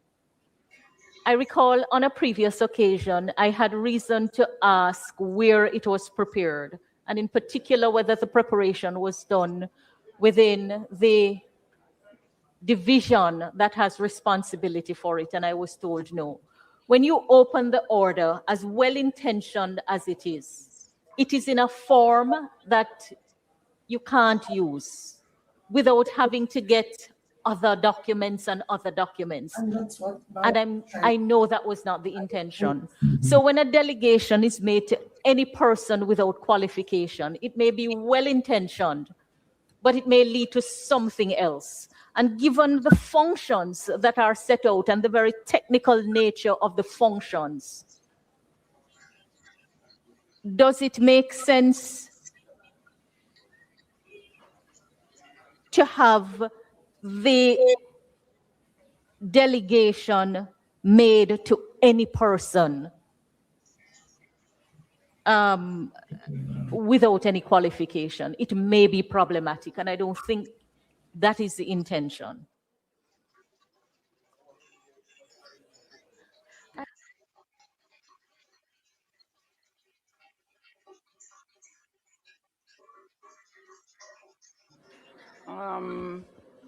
Member, are you finished? Person. You'll So have to it is- start again. Your mic wasn't on. After which the member from Portland East will go. Member Green, Madam you Speaker. have a contribution as well? All right, so member from St. James May I first, ask that you go and to then- someone else and I try to and then you'll come formulate back. a proposal? All right, so member from Portland East, you're next. Thank you, Madam Chair, Madam Chairman. The same point being raised, but to suggest in relation to the delegation function, that it be a little bit more, it be narrowed, as it is just simply, the powers is just simply too wide. And I do appreciate the fact that there may be multiple projects happening at the same time, but just inviting an amendment where that is concerned in terms of the powers to delegate, because it proves to be problematic. Thank you.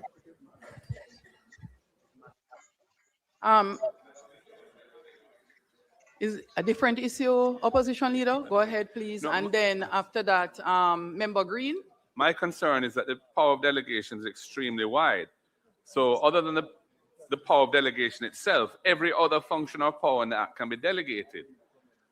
And I think there should be some transparency in relation to this. Like, for example, if there's and it has to be in writing, it should be published. All delegations should be published on the website of NARA so that people can know what functions have been delegated, because you may assume that CEO is supposed to be doing something and next thing you know, it's somebody else. And you wouldn't have any way of verifying that. So I think, given the importance of some of these powers and how far-reaching they are, delegations should be done transparently and they ought to be made public.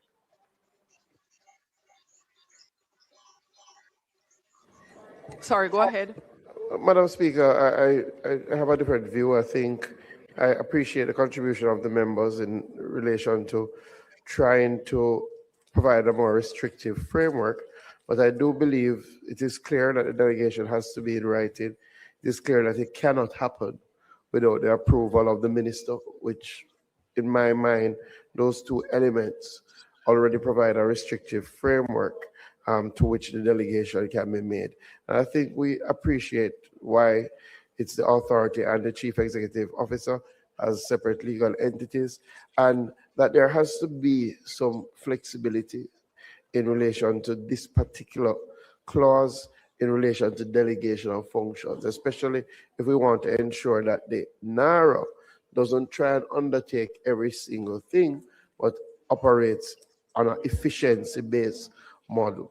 So I think, I know it was the subject of a significant amount of work with the legislative committee. I think where we are, we have some safeguards, but it also allows the delegation to be done in a way that ensures efficiency.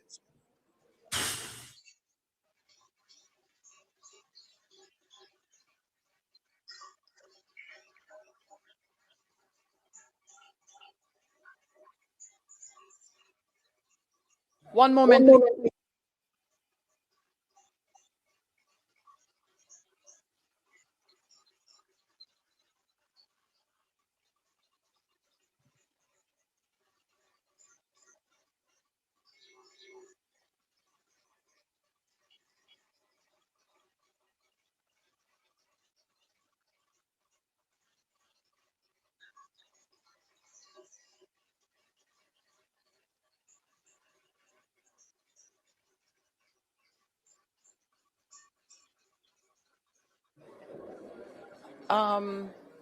I think member from St. James, West Central, is before.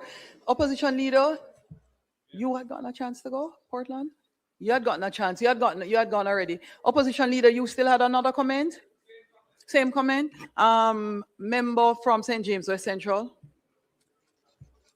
Madam Speaker, I'm struggling with the explanation in light of, so clause 3.1 says that for the purposes of the Act, there is established a body to be known as the National Reconstruction and Resilience Authority. And the provisions of the schedule shall have effect as to the Constitution, etc., in relation thereto. So what is the authority? How is the authority? The authority in law is the CEO. So when I ask what is contemplated, when it says the authority on one hand may delegate and the CEO on the other hand may delegate, I'm struggling with the answer given. So that's one. The other part of it, though, is that many of the functions are technical functions that will require technical competence. And to say that the delegation is to any person may invite unnecessary criticism in the end, since we know issues of competence and who is allowed to carry out work is a live issue. All I'm saying is that any person needs a qualifier, because it has to be someone who is duly competent, whatever, to carry out the functions. These are technical functions. Thanks, member. Madam Speaker. Yes, go ahead, Member Green. Madam Speaker, I think sometimes, even though we have the same objective, we may choose to legally go about it in different pathways. The NARA is a body corporate, and that is 3-1, and as such, a separate legal entity. I do appreciate the point raised that based on the schedule, it will be constituted by a CEO, but I think for completeness, the drafters have ensured that they indicate the authority and the CEO. The member may be of the view that it is not necessary.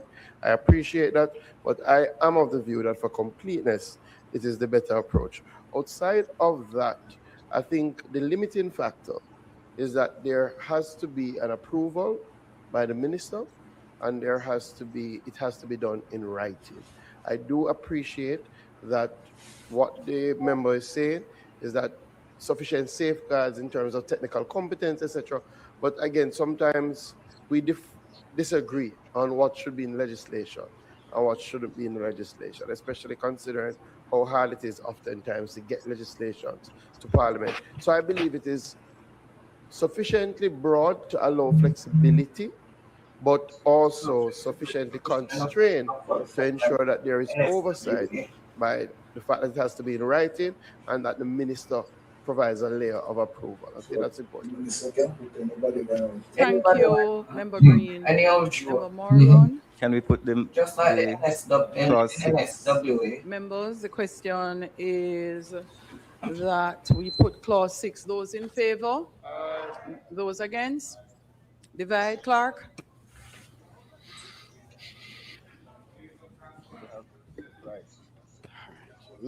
Mr. Azan, Mr. Bartlett, Mr. Bartlett, Mr. Brown, Dr. Brown, Dr. Brownberg,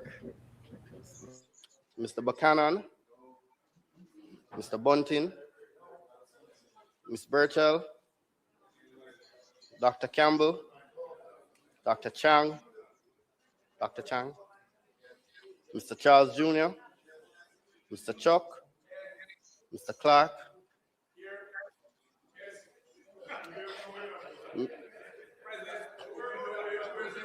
Mr. Cousins, Mr. Crawford, Miss Crawford, Mrs. Cuthbert Flynn, Miss Daly, Mrs. Dalrymple Philibert, Dr. Dawes, Mr. Golden, Mr. Gordon, Miss Grange, Mr. Green, Miss Hamilton, Mr. Hales, Mr. Hines, Dr. Holness, Mr. Hilton, Mr. Jackson, Miss Jess, Miss Lee, Mrs. Malahoo Fort,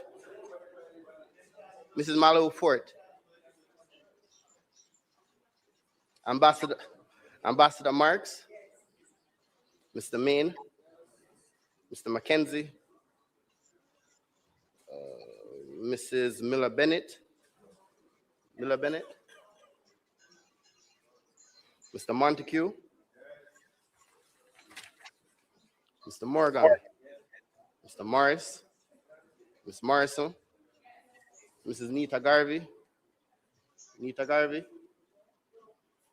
Mr. Newell, Mr. Paulwell, Mr. Phillips, Ms. Perkis, Mr. Robertson, Mr. Robinson, Dr. Russell, Dr. Russell,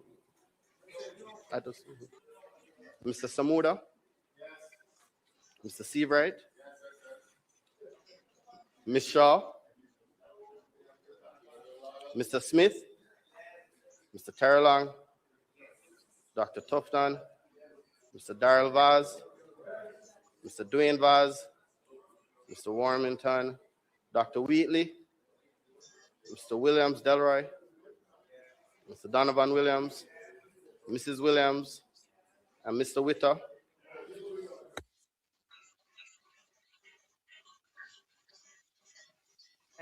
Members, the clause carries with a vote of 32 ayes, 25 nays, and 5 absent. I put clause 7. Member, put clause 7. Leader of opposition. Yes, I have a proposed amendment to clause 7. Well, the first amendment is to change the marginal note to say appointment of board and power to appoint committees. What? So appointment of board and power to appoint committees. And then I would renumber the existing subsection 1 as subsection 2, and I'd insert a new subsection 1 that would read, the authority shall have a board comprising not less than 5 nor more than 9 members with a mandate to ensure effective and accountable oversight of the operations of the authority and the functions and responsibilities of the Chief Executive Officer.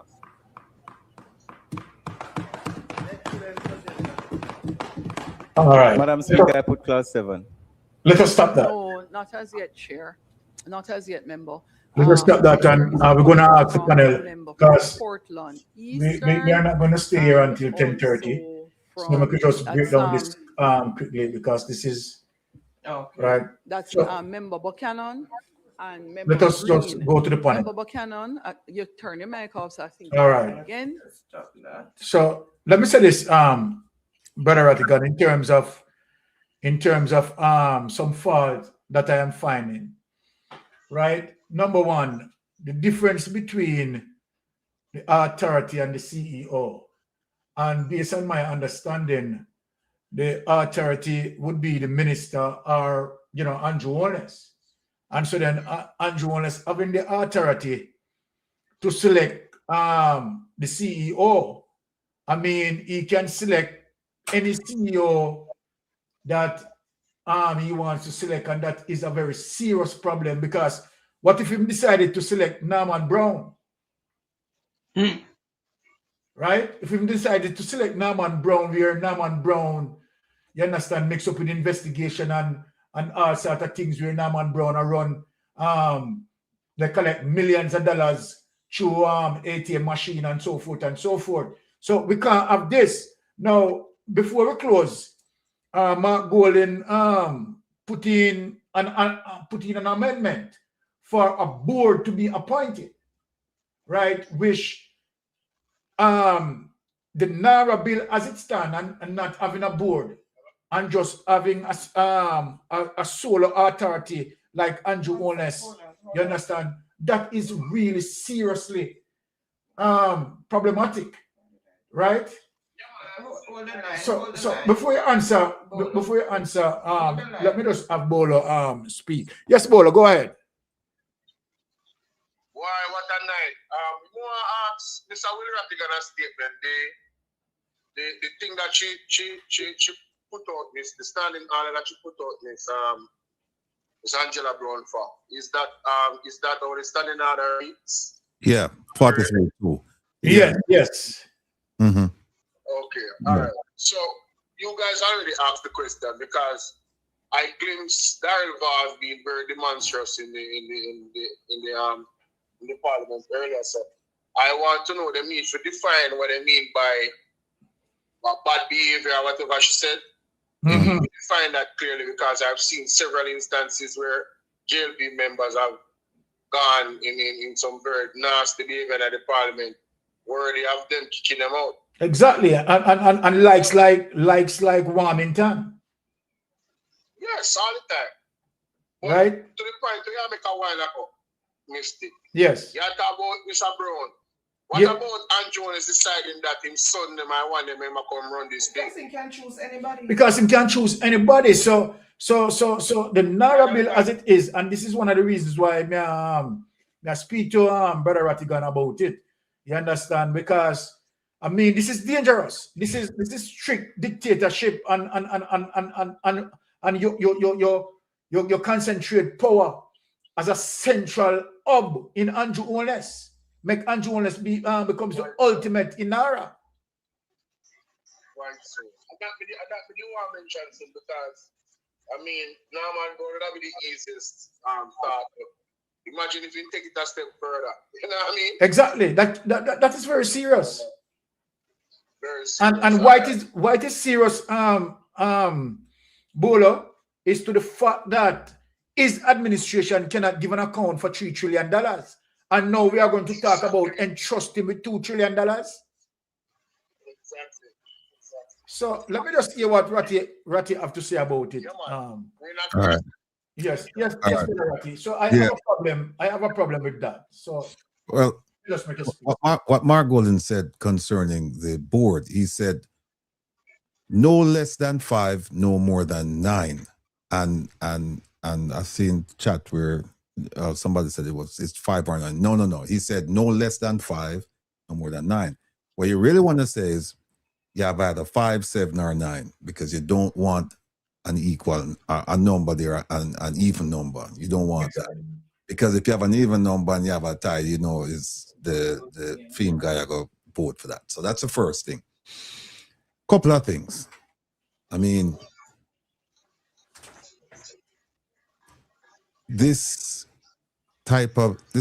what we've just witnessed is despicable. We have just witnessed biased behavior. And let me just start with Angela Brownberg. The speaker could have afforded her some leniency. The speaker could have said, chastise her and said, please, under no circumstances do you do that. And I'm putting this out as a warning to all members in the House. You don't touch the mace while Parliament is in session. And that's it. She could have done that.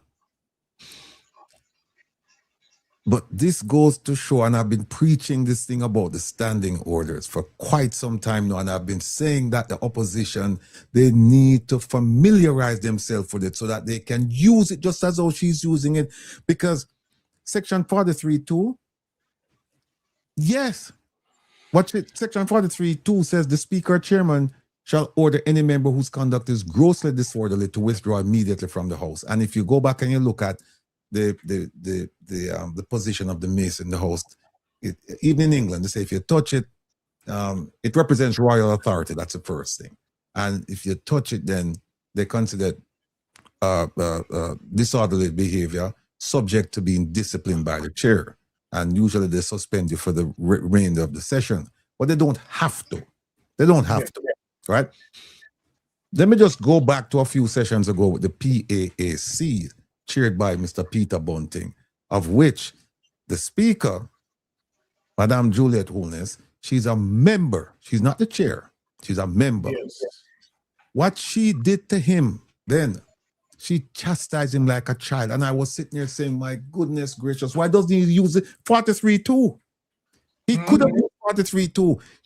She disrupted the meeting on several occasions. One of the rules in the standing orders, it says that the chairman or the speaker, you don't speak unless that person recognizes you. You don't. And you can be disciplined for that if you continue to do it. And she acted as if she was chairing the meeting. That was one. 2 weeks ago, Juliet Cuthbert Flynn, the woman I call the Juliet Holness wannabe, she was in the PAC meeting. And she carried on in a similar fashion. Yes. In fact, it was even worse. And the chairman, Julian, just sat there because remember, Fitz Jackson came in to ask a question. And Juliet Cuthbert Flynn and Heroy Clark disrupted the meeting. And they basically tell Julian, this is not going to happen. Meanwhile, there's a standing order that says the chairman runs the meeting. And if you have an objection to it, you make a standing order and it will be dealt with later on. Yes. right? And it also says if the standing order is silent, then you go to Rule 88 and say, okay, let's see what they're doing in the British Parliament, and whatever they're doing, we follow. And in that case, because he had allowed, or he was about to allow member Fitzjackson to ask a question, and they were objecting to it in England, the rule is that the chairman of a committee has the absolute right to invite anyone he wants to the meeting and to allow them to speak. And I sat there and I'm saying, I'm not a parliamentarian. I just started doing this 4 years ago. You can't tell me that these people, Julia never knew about that rule there. And them, they sit down and make the people them just walk all over them. And you see what happened tonight? Or this morning, you see what happened? Mm-hmm. See what happened? They showed respect to her and leniency by not calling her out, which they could have, right? Juliet Cuthbert-Flynn and Juliet Holness. They could have done that. Julian Robinson and Peter Bunting could have done that, but they didn't. For the sake of unity and cohesion and all this stuff, right? They said, no, we're not going to do it. And you see what she do to them? No, you know what? No, this parliament this is a pivotal moment. This is a pivotal moment because guess what? She's still a member of the PAAC. And Juliet Cuthbert-Flynn and Heroy Clark, they're members of the PAC. No, me I go see them go inside and disrupt it now. Where the two opposition chairmen are going to do. They're going to use it. I strongly believe that they are going to use it. Of course, Mr. You can't walk over you like this, man. Then hold on there. Then I saw where ISAT and the opposition leader, they were talking about projects with the Prime Minister. And what the Prime Minister did, him use a word to describe the same word. It's a non sequitur. It doesn't follow. It's nonsense. It's like I ask you, what is a car? And you say, your answer is, oh, the man is driving a car. That doesn't tell me what is a car. Exactly. You're asking him to define projects. And define projects, because we want to know what exactly will you be doing. Tell us what is your concept of projects, because it might be something that they might oppose. I said, no, that's not a project. You're the Prime Minister said, him say a project is a project that is approved by the cabinet. That makes sense? A project is a project that is approved by the cabinet. Then the second thing is that he objected to the opposition leader asking for discriminatory terms to be put in the bill, like political, religious, and etc. And you hear him say? Him say, no, there's no need for that because it's already in the. Him say there's no need for that because it's already in the Constitution. Ladies and gentlemen, does that remind you of the Code of Conduct? That's exactly what they said. Yeah. Exactly what they said. They said, oh, the Code of Conduct is enshrined in the Financial Administrative and Audit Act. It's enshrined in the Integrity Commission Act. It's enshrined here. It's enshrined there. It's enshrined everywhere. So we don't need to get it. The opposition leader was 100% correct when he said, no, you need to put it inside there, because what happened if you have to go, if the violation occurs, then you have to look to the Constitution, which requires a lot of money now. You have to go to court and argue to the Constitution. Exactly. Right? And no, put it in the bill itself so that we know where we can deal with it at a lower level. And I just find that the behavior just despicable, the way them just treat the opposition. And the opposition, mistake me, no, me have that conversation all the time. But the opposition just sit down, the man them walk over them. Mistake. The speaker go up on her phone, you see that? She go up on her phone. Yeah. Right? Rule 85 is Rule 85. Yeah, 85A subsection 1, subsection 2 said you cannot use the phone to transmit to communicate with a third party while you're in Parliament. You cannot. You cannot. Yeah. You expect them to get up and say, Speaker, you brought the rule. Oh, regarding Vaz, when they were asking Angela Brownberg to leave, I was hoping that they would stand up and say, point of order, and say, raised the point of order and said, you need to discipline Darrell Vaz. Up to now, none of them get up and say it, you know. None of them don't get up and say it, Mystic. Them things that Mystic, me tell you, say them things, I'm going to fight them feeling, because it's like, one just fling on the mic and just walk out of the place. Because me, I say, una have the book, the same book when them are used against the provisions inside of you hold them accountable to. And when you do nothing. You do nothing, you just make them just walk over you.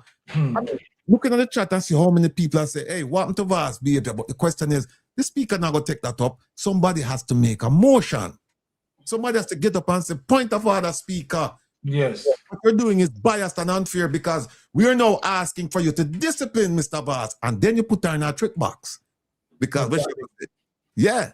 But Mystic, for crying out loud, man. Crying out loud, man. Do something, man, before do something before you. Not do them already. Do something, man. It's painful to watch this. It's painful. Yes, Carl. You have to turn off the video in the background. Hold on. Turn off the video. Turn off the video in the background. Yeah. Listen me, just say it for me. Nobody cut Ratigan. Yes. Yeah. You don't see what happened this evening. Ratigan word.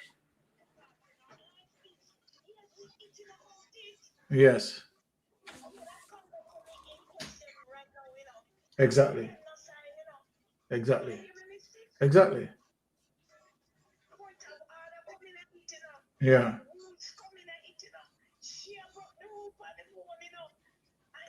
Exactly. Yeah.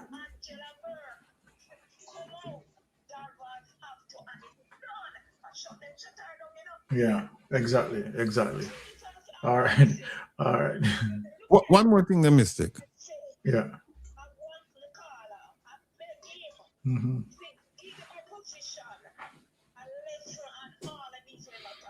Yeah, man, him just say it.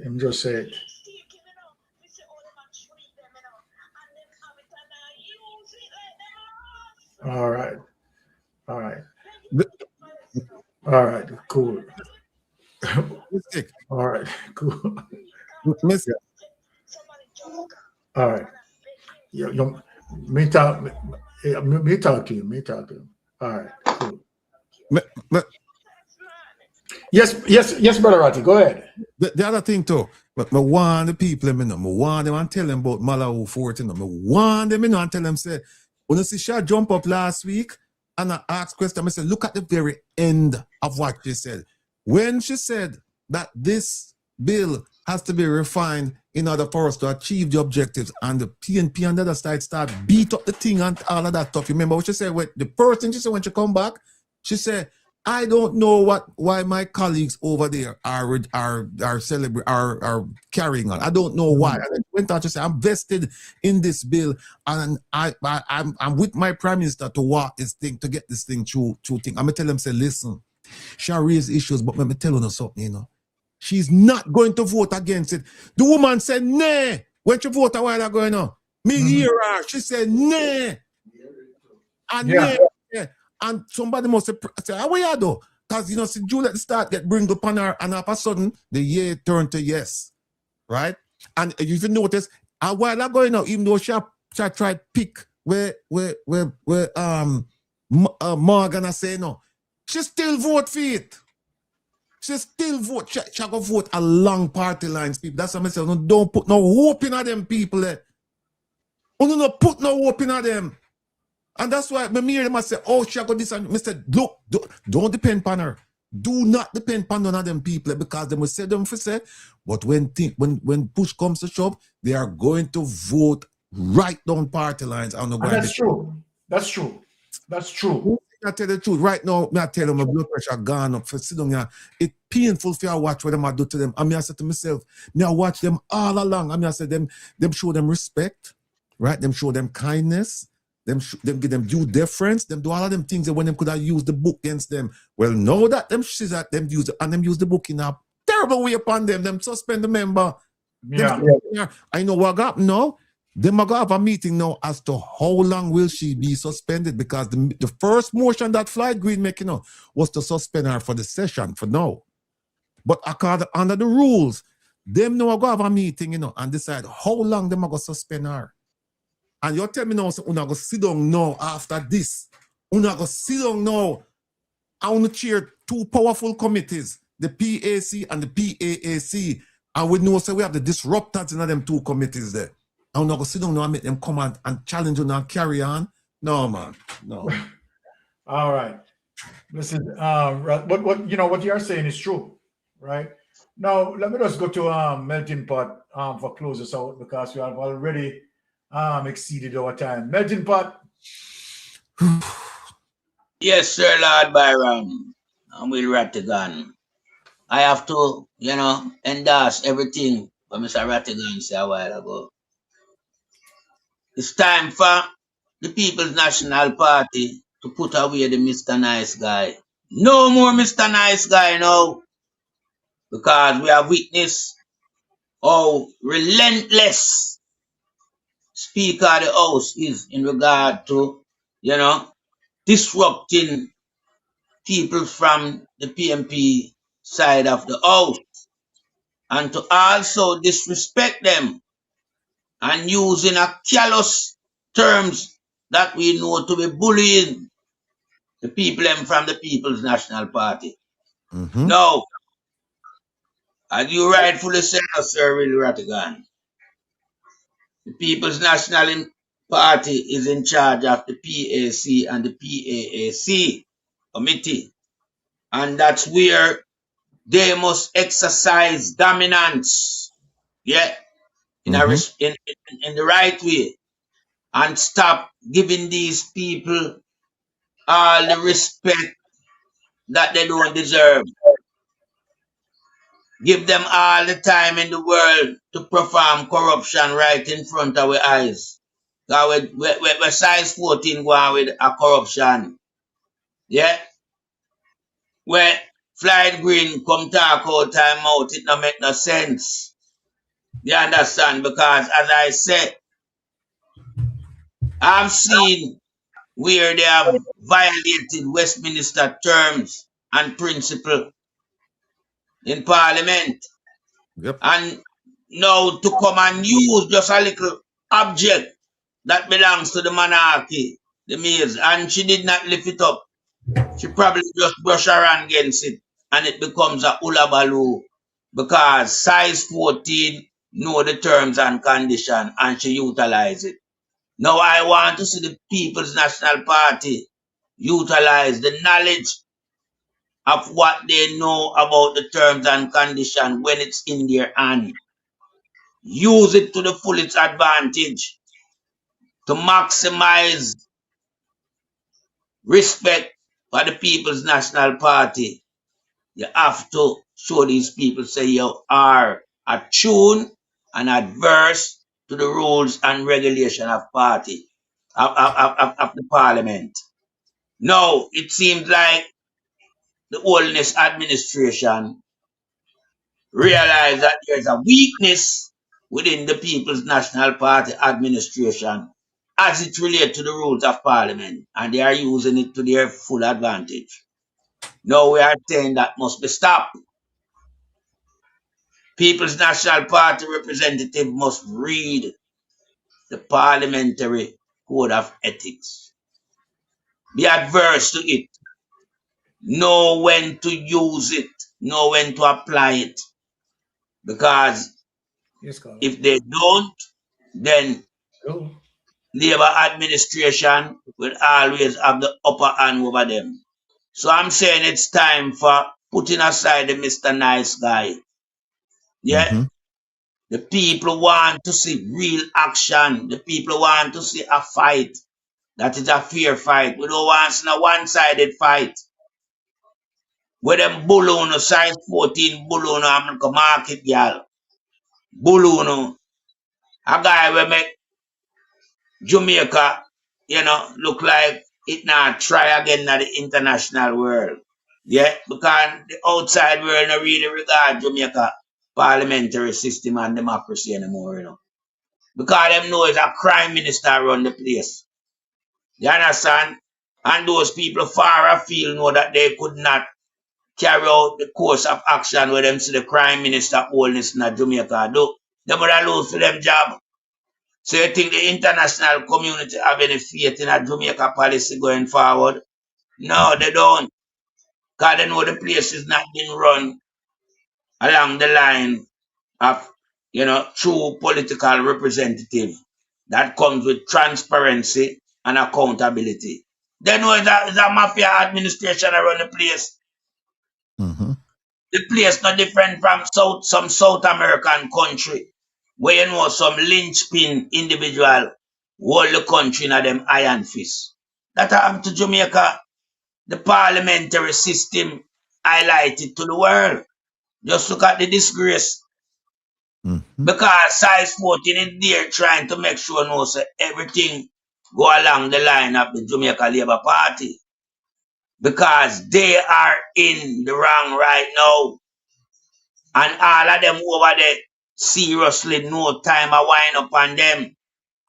So I use the mechanism not to run the parliament efficiently and on the line of discipline. She's running it to protect the holiness administration and their corruption. And they don't want anybody to talk about anything. They strike it down quick and fast. Yeah, and the interchange and the cutting off a mic and this whole ulabaloo. I mean, come on. From the time the 28th member of the People's National Party them took seat in the House of Representatives, I know that they must be familiarized with the mic system and how it works. And every week we listen Parliament, mic system is a big issue and that take out a lot of time when people supposed to speak. It cut the process of the dialogue and the discussion. They use it specifically for that matter. Size 14 is playing with the mic and then blaming it on people from the other side. That's what she's doing. I've noticed her very carefully. Yeah, I watch her hands. Yeah, because I'm a keen observer. This woman needs to come out of the position that she currently holds in Parliament. She should not be the Speaker of the House of Representatives. She's a corrupter.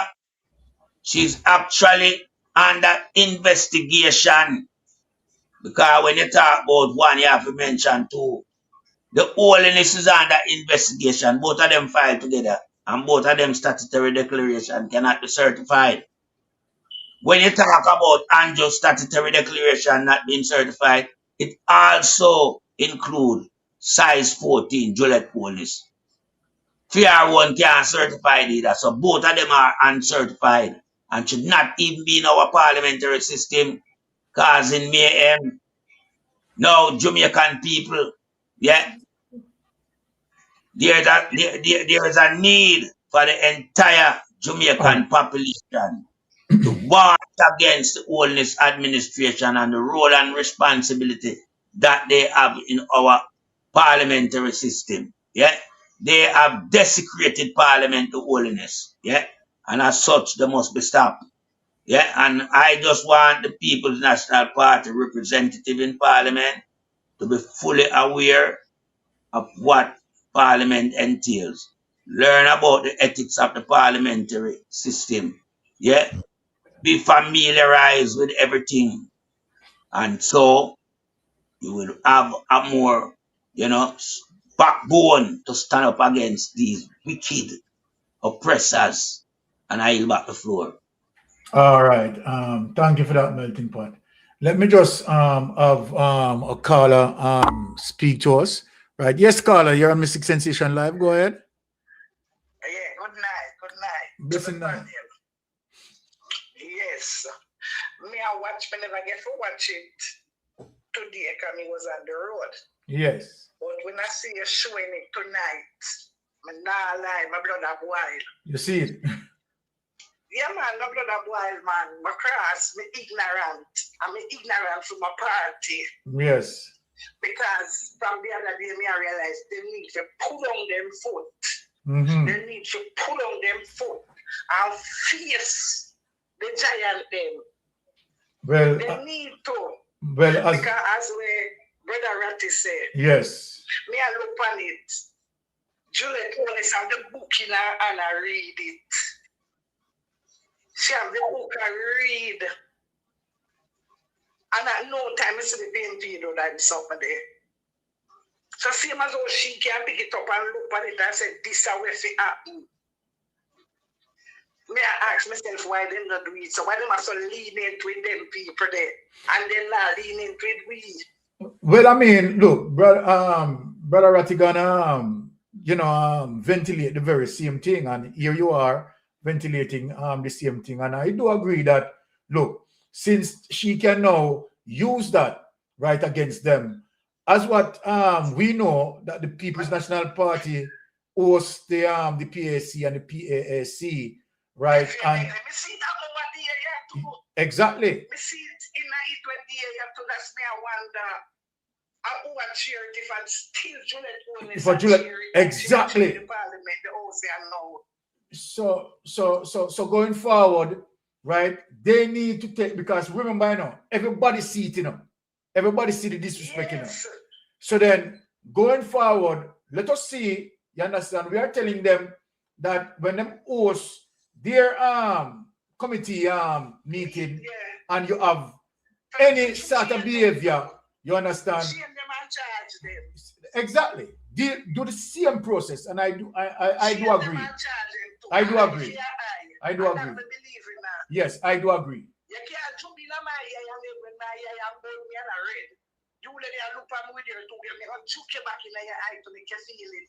Yeah, I do agree. I do agree. I should never choose to take it up and that because the voting now. We should don't know them have more than we in there when it's a command to them class there when them have go through. They still edge way. Exactly. Right? Well, we know that. Yes. But Juliet is upset because Malabu Ford and do I think with them. It's not that Malabu side with them, because me definitely hear when she asks, what did you say? And she said, nah. And then she wait till everybody done. She go back and said, I did not hear. Yes. And she asked about 2-3 times. And then she said, yes. Well, guess what? Remember, say, from Malabu the other day, Juliet was upset in her seat. It's in that scratch out because she want backs up Malabu for because remember them regular get them backs up, It looks so. And them outer line, Yeah, remember the council did say. No, but me begs with you. Me begs with them kill you. They that to be the vote. Yeah, man. So no one get to backs up with that top one. You forgot that. Them used to, remember, say Seaga box down Desmond Mackenzie a couple times. Them look like them want flat the party. Yeah. Them just call them in our backs. Man, who get our backs up, Well. You see, and I Juliet remind her since night. So you remember when you get the other night. So that's why she asks her about 3 times in the house, You really want some 1 years again? When they were saying to her, she already said nay. Yes. Right. Juliet said, we're in the books here again. If you ask them, I never hear you for wait till you don't ask everybody, you go back to the person again. And then can change them name to year and then to name. All right. She did say that also. Exactly. You see? All right. So brother, when I tell you, when I eye them, I go down here and itch me and pinch me when I hear me, Yes. And when I wonder, we not. Remember first time that we locked down city with them long time and so much things gonna happen. And then I get away so much. Why keep up the good work, All right.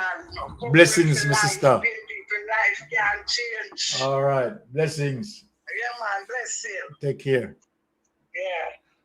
All right. Well, ladies and gentlemen, there it comes to the end of our program. And I want to say big thanks, right, to all the people passing through the panel who continue to support us. And of course, the chat will continue to support us, and the panel will always be here, you understand, to deliver, right? Let me say, big respect to Brother Rattigan. Big up yourself, my boss. And big respect to Melting Pot. Big up yourself, my boss. All right. Wonderful show tonight. But I mean, as what Brother Rattigan said, right? Going forward, right, we have to try to, you understand, reinforce the discipline, just like how they are doing it. And I do agree with it 100%. Do agree with it 100%. All right, so let me just hand over to wife for wife to close us out. Bless up, safe travel on the gravel. Until next time, word is love. All right. Bye. All right. Blessings. So why you come to me with that foolishness, you know? You elect a prime minister, and is a prime minister run the country. It is time we learn to hold our leaders accountable for their actions and stop making excuses for them. Stop making excuses. Otherwise, go elect the people who really run in the country. And I don't want the right start that stupid argument. Hold the people you elect accountable and stop making excuses for them.